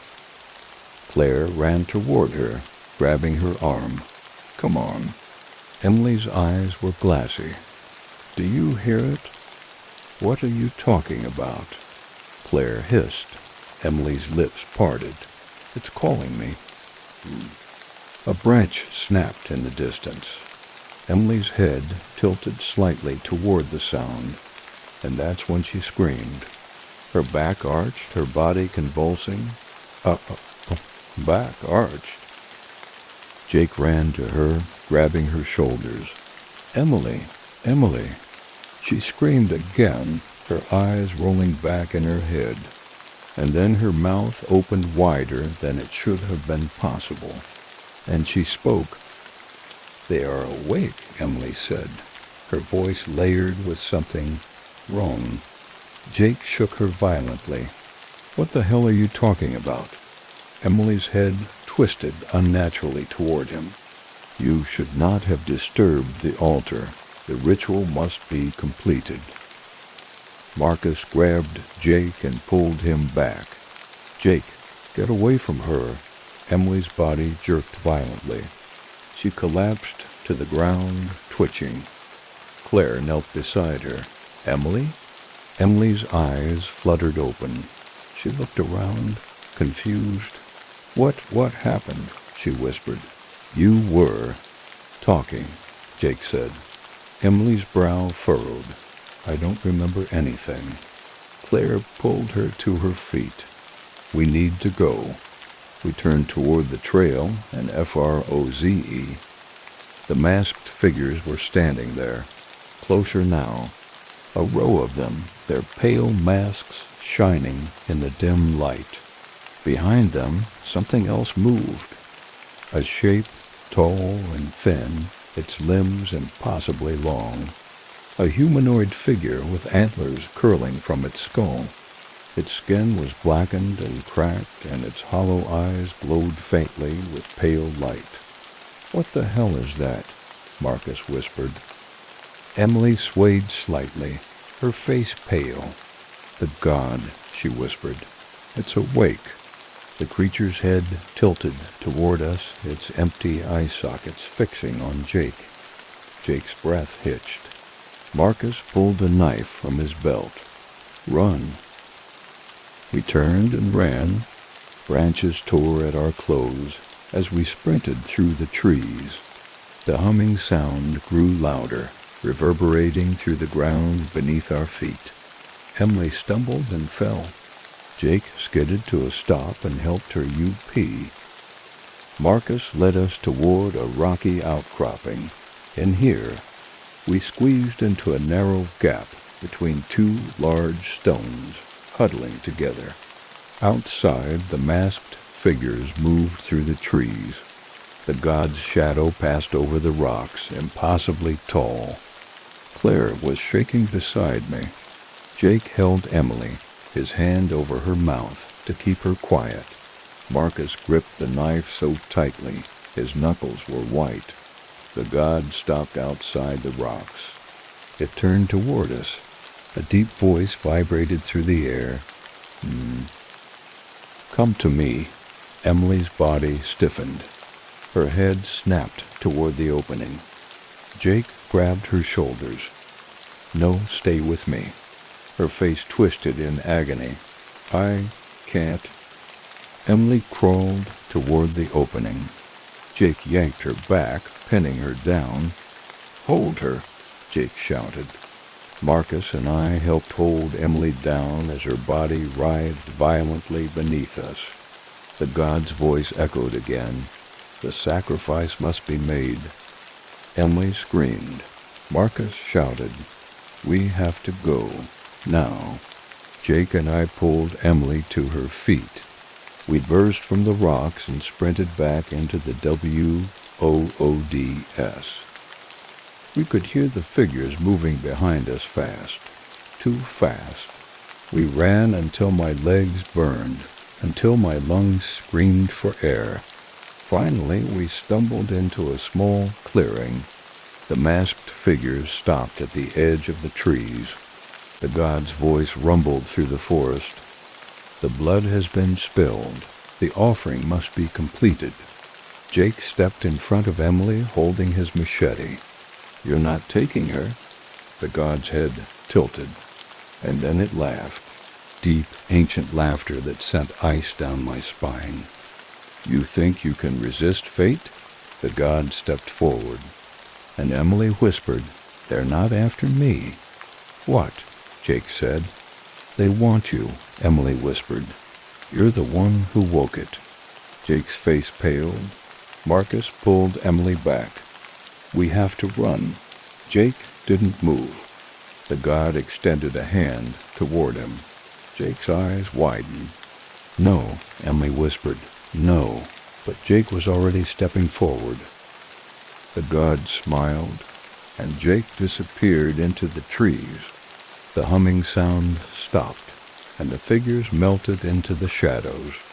Emily screamed his name, but he was gone. Jake was gone. His name echoed in my head, but no matter how many times I screamed it, there was no answer. Marcus had to physically pull Emily away from the spot where Jake had vanished. She was thrashing, tears running down her face. We have to go back. Emily sobbed, clawing at Marcus's chest. Marcus shook his head. He's gone. We can't just leave him, Emily shrieked. Marcus grabbed her by the shoulders. His face was twisted with grief and fury. We don't have a choice. Emily's breath hitched. Marcus glanced toward the tree line. The god's shape was gone, but we could still feel its presence, a suffocating weight in the air. The ritual isn't over, Claire whispered. What? Marcus turned toward her. Claire's eyes were wide, her pupils dilated. It took Jake, but that wasn't enough. Marcus frowned. How do you know that? Emily's hand trembled as she touched her temple. Because it's in my head. We all stared at her. The god, it marked me, Emily whispered. It's still connected to me. I can feel it. Marcus took a step toward her. What does that mean? Emily's gaze darkened. It's not finished. The sacrifice isn't complete. A low, vibrating hum passed through the forest. My skin crawled. We have to keep moving. Marcus nodded. He turned toward Emily. Can you lead us out of here? Emily hesitated. I think so. What do you mean you think so? Marcus snapped. Emily's hand moved to her chest. It's like a thread, a pull in my mind. It's not showing me the way out, it's showing me the way back to it. Then we're not going that way, Marcus said. Emily shook her head. We might not have a choice. We walked in silence through the woods, Emily leading the way. The forest was darker than before. The canopy seemed to have grown thicker, twisting unnaturally overhead. The trees pressed in, the air choked with moisture and rot. Claire kept close to me. Her hand brushed mine every so often, seeking comfort. Emily walked a few steps ahead, her face pale and vacant. Emily? I called. She didn't respond. Marcus touched my arm. Let her focus. On what? She's the only one who seems to know where we're going, Marcus said. But where are we going? Marcus's jaw tightened. That's what worries me. Suddenly Emily stopped. We nearly bumped into her. What is it? Marcus asked. Emily raised her hand. Do you hear that? At first I didn't hear anything. Then I caught it a distant, rhythmic sound. Boom, boom, boom. It sounded like drumming. Claire's hand tightened around mine. Where is that coming from? Emily's gaze darkened. The altar, Marcus cursed. We're not going back there. We have to, Emily said quietly. Marcus shook his head. We need to find a way out. Emily turned toward him. Her face was eerily calm. There is no way out. Marcus grabbed her wrist. Stop saying that. Emily's eyes darkened. I know what this is, Emily said. I know why Jake was taken. What are you talking about? Marcus demanded. Emily's gaze sharpened. Jake didn't wake the god. We all did. Marcus frowned. What the hell are you talking about? Emily's breath quickened. That altar, it wasn't just old stone. It was a seal. Claire paled. A seal? Emily nodded. To keep the god contained. Marcus's face tightened. And we broke it? Emily's lips trembled. The god is awake now, and it's hungry. Boom, boom, boom. The drumming grew louder. Emily's hands curled into fists. Jake was just the beginning. Suddenly the forest around us seemed to inhale. Branches creaked. The ground trembled beneath our feet. We need to run, Claire whispered. But there was nowhere to run. Figures were stepping out from between the trees. The masked figures. Their white masks gleamed in the dim light, their eye holes dark and empty. One figure stepped closer. He was taller than the others, wearing a long black robe. The mask covering his face was more ornate, with symbols carved into the surface. Emily's breath hitched. The figure raised a hand. "Bring them," he said in a hollow voice. Marcus drew his knife. "Like hell you're taking us." The figure tilted his head. "The offering has already begun." The masked figures rushed forward. Marcus swung the knife, slicing the arm of the nearest figure. Blood spattered across the ground, but the figure didn't react. Two of them grabbed Marcus by the arms. He struggled violently. "Let go of me." I lunged toward him, but two of the masked figures grabbed me from behind. Claire screamed. Emily stood still, her head tilted toward the robed figure. "Emily," I shouted, "do something." But Emily's gaze was fixed on the figure. "You were chosen," the figure said softly. Emily's mouth opened. "Why?" The figure smiled beneath his mask. "You carry the bloodline." My heart sank. "What?" The figure stepped closer. "You've always been part of the ritual," the figure said. "Your family, they were keepers of the seal. It was your ancestors who bound the god in the first place. Now you've undone their work." Emily swayed slightly. "No, that's not true. It's why the god called to you," the figure said. "It recognized your blood." Emily's hands were shaking. "You don't have to fight it," the figure said. "All it asks is the final sacrifice." My chest tightened. "Emily, don't listen to him." Emily's breath quickened. Her eyes shimmered with pale light. "Join us," the figure whispered. "End the cycle." The forest trembled. And then Emily stepped toward him. "Emily!" Marcus shouted. Emily's expression was blank. The robed figure extended a hand. "Come." Emily's hand lifted. Crack! A gunshot rang out. Emily's body jerked. Blood bloomed across her shoulder. Marcus was holding a pistol. "Get away from her," he shouted. The masked figures turned toward him. The robed figure's head tilted. Marcus fired again. The figure's hand shot up and the bullet stopped in midair, hanging inches from his chest. "What the hell?" Marcus whispered. Emily collapsed to her knees. Marcus rushed toward her. The figure's hand shot out. Marcus screamed as his body lifted off the ground. "No," Claire shouted. The figure's hand twisted. Marcus's body bent unnaturally backward. His spine snapped with a sickening CK. He fell to the ground. Claire screamed. The figure turned toward me. ... "There must always be a sacrifice," he said.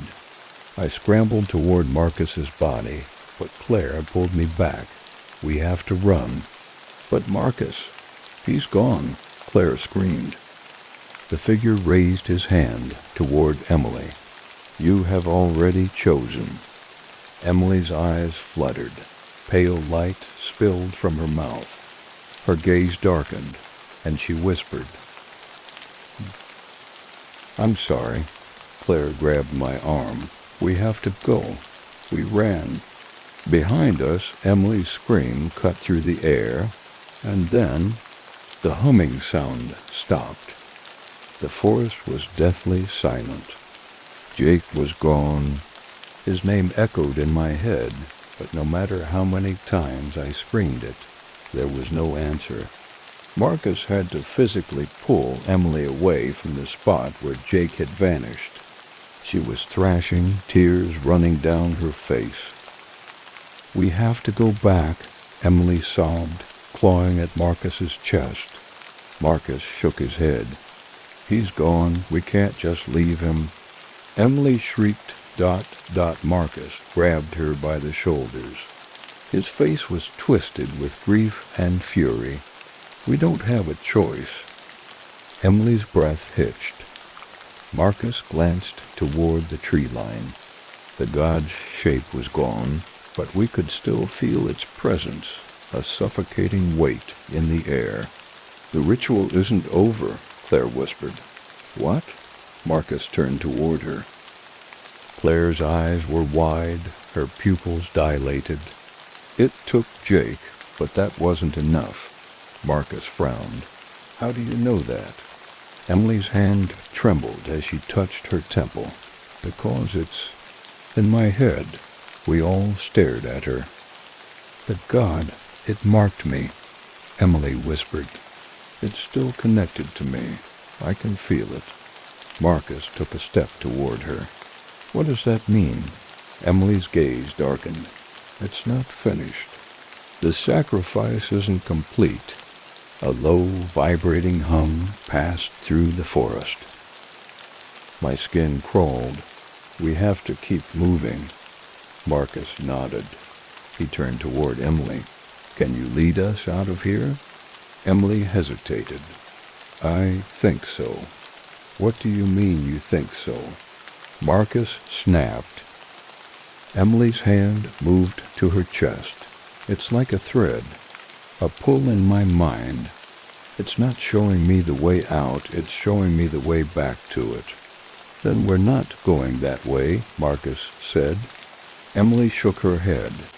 We might not have a choice. We walked in silence through the woods, Emily leading the way. The forest was darker than before. The canopy seemed to have grown thicker, twisting unnaturally overhead. The trees pressed in, the air choked with moisture and rot. Claire kept close to me. Her hand brushed mine every so often, seeking comfort. Emily walked a few steps ahead, her face pale and vacant. Emily? I called. She didn't respond. Marcus touched my arm. Let her focus. On what? She's the only one who seems to know where we're going, Marcus said. But where are we going? Marcus's jaw tightened. That's what worries me. Suddenly Emily stopped.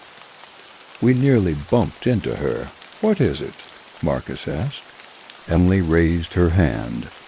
Do you hear that? At first I didn't hear anything. Then I caught it a distant rhythmic sound. Boom, boom, boom. It sounded like drumming. Claire's hand tightened around mine. Where is that coming from? Emily's gaze darkened. The altar, Marcus cursed. We're not going back there. We have to, Emily said quietly. Marcus shook his head. We need to find a way out. Emily turned toward him. Her face was eerily calm. There is no way out. Marcus grabbed her wrist. Stop saying that. Emily's eyes darkened. I know what this is, Emily said. I know why Jake was taken. What are you talking about? Marcus demanded.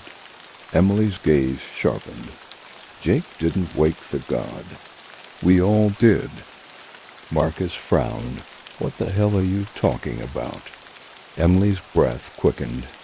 That altar, it wasn't just old stone. It was a seal. Claire paled. A seal? Emily nodded. To keep the god contained. Marcus's face tightened, and we broke it. Emily's lips trembled. The god is awake now, and it's hungry. Boom, boom, boom. The drumming grew louder. Emily's hands curled into fists. Jake was just the beginning. Suddenly the forest around us seemed to inhale. Branches creaked. The ground trembled beneath our feet. We need to run, Claire whispered. But there was nowhere to run. Figures were stepping out from between the trees. The masked figures. Their white masks gleamed in the dim light, their eye holes dark and empty. One figure stepped closer. He was taller than the others, wearing a long black robe. The mask covering his face was more ornate, with symbols carved into the surface. Emily's breath hitched. The figure raised a hand. "Bring them," he said in a hollow voice. Marcus drew his knife. "Like hell you're taking us." The figure tilted his head. "The offering has already begun." The masked figures rushed forward. Marcus swung the knife, slicing the arm of the nearest figure. Blood spattered across the ground, but the figure didn't react. Two of them grabbed Marcus by the arms. He struggled violently. "Let go of me." I lunged toward him, but two of the masked figures grabbed me from behind. Claire screamed. Emily stood still, her head tilted toward the robed figure. "Emily," I shouted, "do something." But Emily's gaze was fixed on the figure. "You were chosen," the figure said softly. Emily's mouth opened. "Why?" The figure smiled beneath his mask. "You carry the bloodline." My heart sank. "What?" The figure stepped closer. "You've always been part of the ritual," the figure said. "Your family. They were keepers of the seal. It was your ancestors who bound the god in the first place. Now you've undone their work." Emily swayed slightly. "No, that's not true. It's why the god called to you," the figure said. "It recognized your blood." Emily's hands were shaking. "You don't have to fight it," the figure said. "All it asks is the final sacrifice." My chest tightened. "Emily, don't listen to him." Emily's breath quickened. Her eyes shimmered with pale light. "Join us," the figure whispered. "End the cycle." The forest trembled. And then Emily stepped toward him. "Emily," Marcus shouted. Emily's expression was blank. The robed figure extended a hand. "Come." Emily's hand lifted. Crack! A gunshot rang out. Emily's body jerked. Blood bloomed across her shoulder. Marcus was holding a pistol. "Get away from her," he shouted. The masked figures turned toward him. The robed figure's head tilted. Marcus fired again. The figure's hand shot up and the bullet stopped in midair, hanging inches from his chest. "What the hell?" Marcus whispered. Emily collapsed to her knees. Marcus rushed toward her. The figure's hand shot out. Marcus screamed as his body lifted off the ground. "No," Claire shouted. The figure's hand twisted. Marcus's body bent unnaturally backward. His spine snapped with a sickening crack. He fell to the ground. Claire screamed. The figure turned toward me. "There must always be a sacrifice," he said. I scrambled toward Marcus's body, but Claire pulled me back. "We have to run." "But Marcus?" "He's gone," Claire screamed. The figure raised his hand toward Emily. "You have already chosen." Emily's eyes fluttered. Pale light spilled from her mouth. Her gaze darkened, and she whispered, "I'm sorry." Claire grabbed my arm. "We have to go." We ran. Behind us, Emily's scream cut through the air, and then the humming sound stopped. The forest was deathly silent. Emily's scream echoed through the forest, a piercing, unnatural sound that made the trees tremble. Claire and I stumbled through the dark woods, our legs screaming in protest as we ran blindly through the twisted undergrowth. Branches tore at our skin, roots caught at our feet, but we didn't stop. We couldn't stop. Behind us, the forest seemed to breathe shadows, shifting unnaturally, the air thick with the stench of rotting earth and decaying wood. A low, vibrating hum pulsed through the ground beneath our feet, a deep and ancient sound that seemed to come from the earth itself. What happened to her? Claire gasped as we ran. I could barely think straight. I don't know she changed. Claire shook her head, tears streaming down her cheeks.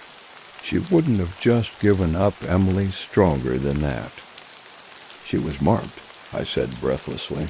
From the beginning, the god claimed her. We stumbled into a small clearing surrounded by gnarled ancient trees. The fog had thickened, swirling unnaturally around our feet. Claire doubled over, clutching her side. I can't breathe. We have to keep going, I said. Claire shook her head. We can't outrun this. You saw what happened to Marcus. We can't fight it. I grabbed her arms. Then what do we do? Claire's eyes filled with desperation. We find Emily. We get her back. I hesitated. We can't save her. Claire's hands curled into fists. We have to try. A sound rose from the forest, a slow, rhythmic sound like footsteps, but heavier, deeper boom. Boom. The same sound we had heard earlier, the sound of the god's approach. We need to move. I pulled Claire's arm, but she planted her feet, her face hard with determination. If we leave her, it's over, Claire hissed. Suddenly the fog parted, and Emily stepped into the clearing. Her eyes were completely black.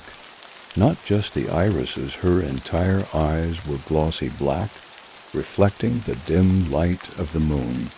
Her skin was pale, her hair hanging in damp strands around her face. Blood still trickled from the gunshot wound on her shoulder, but the wound didn't seem to bother her. Emily's mouth twitched into a smile. Where are you going? Claire's breath hitched. Emily? Emily's head tilted. Claire, don't fight it. It's easier if you stop fighting. Claire took a hesitant step forward. Emily, you don't have to do this. Emily's gaze darkened. I already have. The ground beneath us trembled. Shadows stirred at the edges of the clearing. The masked figures were emerging from the forest, stepping silently through the mist. Their white masks gleamed in the moonlight, their dark robes flowing unnaturally. They surrounded us, ... Claire's hand found mine. What's happening? Emily's smile widened. The ritual is almost complete. Emily, you don't understand, Emily said. It's not about death. It's about transformation. My stomach dropped. What the hell are you talking about? Emily's eyes glinted. I see it now. What the god truly wants. What it always wanted. Her gaze sharpened. A willing sacrifice. Claire shook her head. No. Emily's smile widened. And now you get to choose. The robed figure stepped out from the circle of masked figures. The leader, the one with the ornate mask, stood beside Emily. The god is awake, the figure said softly. It is fed, but it requires more. My heart hammered painfully in my chest. You're not seriously suggesting. You've already chosen, Emily said. Her voice was unervingly calm. Now it's time to accept it. Claire's breath hitched. Either one of you offers yourselves willingly, Emily said. Or the god will take you both. Claire's hand squeezed mine. Her face was pale, tears spilling down her cheeks. No, I said. We're not doing this. Emily's black eyes narrowed. You don't have a choice. Claire's lips parted. We do. Suddenly, Claire lunged forward. I shouted her name, but it was too late. Claire tackled Emily, driving her backward toward the altar that had emerged from the shadows at the edge of the clearing. The stone was slick with dark-stained centuries of blood sacrifices. Emily's eyes widened in surprise. Claire, stop. I screamed.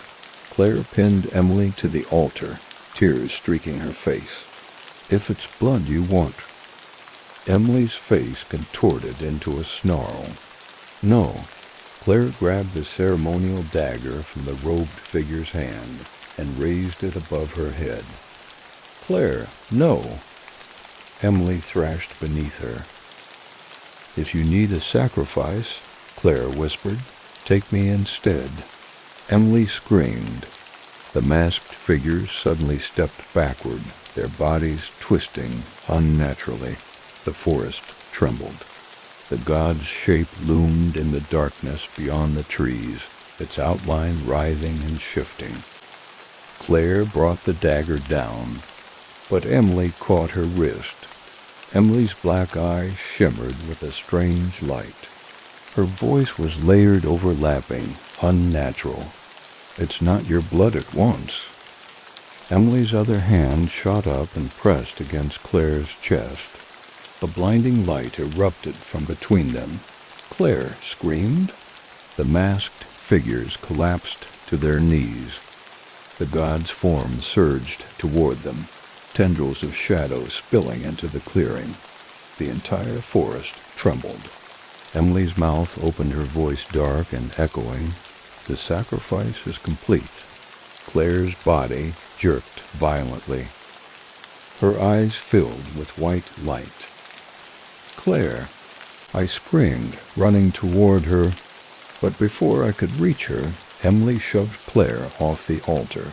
Claire collapsed to the ground, unmoving. Emily turned toward the god. I am the offering, Emily said. Take me. The god's form writhed and surged toward her. Emily's body lifted into the air, tendrils of shadow curling around her arms and legs. Her eyes glowed with pale fire. And then the god screamed. The shadows collapsed inward.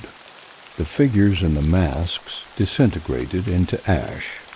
The forest shook as the god's form twisted, contorted before collapsing into itself.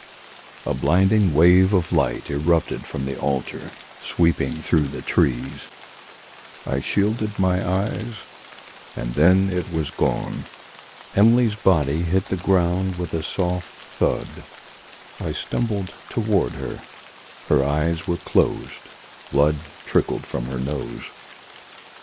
I dropped to my knees, shaking her shoulders. Emily!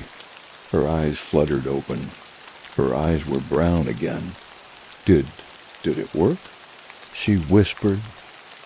Claire groaned behind me. I turned to see her sitting up, clutching her chest. Her breathing was ragged, but she was alive. You saved us, I whispered. Emily smiled faintly. Yeah. Claire crawled toward us and wrapped her arms around Emily. I pressed my forehead to Emily's. We're going home, I whispered. We emerged from the forest at dawn. The clearing was gone. The altar was gone. The god was gone. Claire walked beside me, her hand in mine. Emily leaned heavily on me, still weak but alive. We reached the road where we'd parked the car. Claire sighed shakily. Is it over? I hesitated. Emily's gaze darkened slightly. For now. We climbed into the car and drove away. As we reached the edge of the forest, I glanced into the rearview mirror. And in the distance, I thought I saw a figure standing at the tree line, a tall, robed figure, watching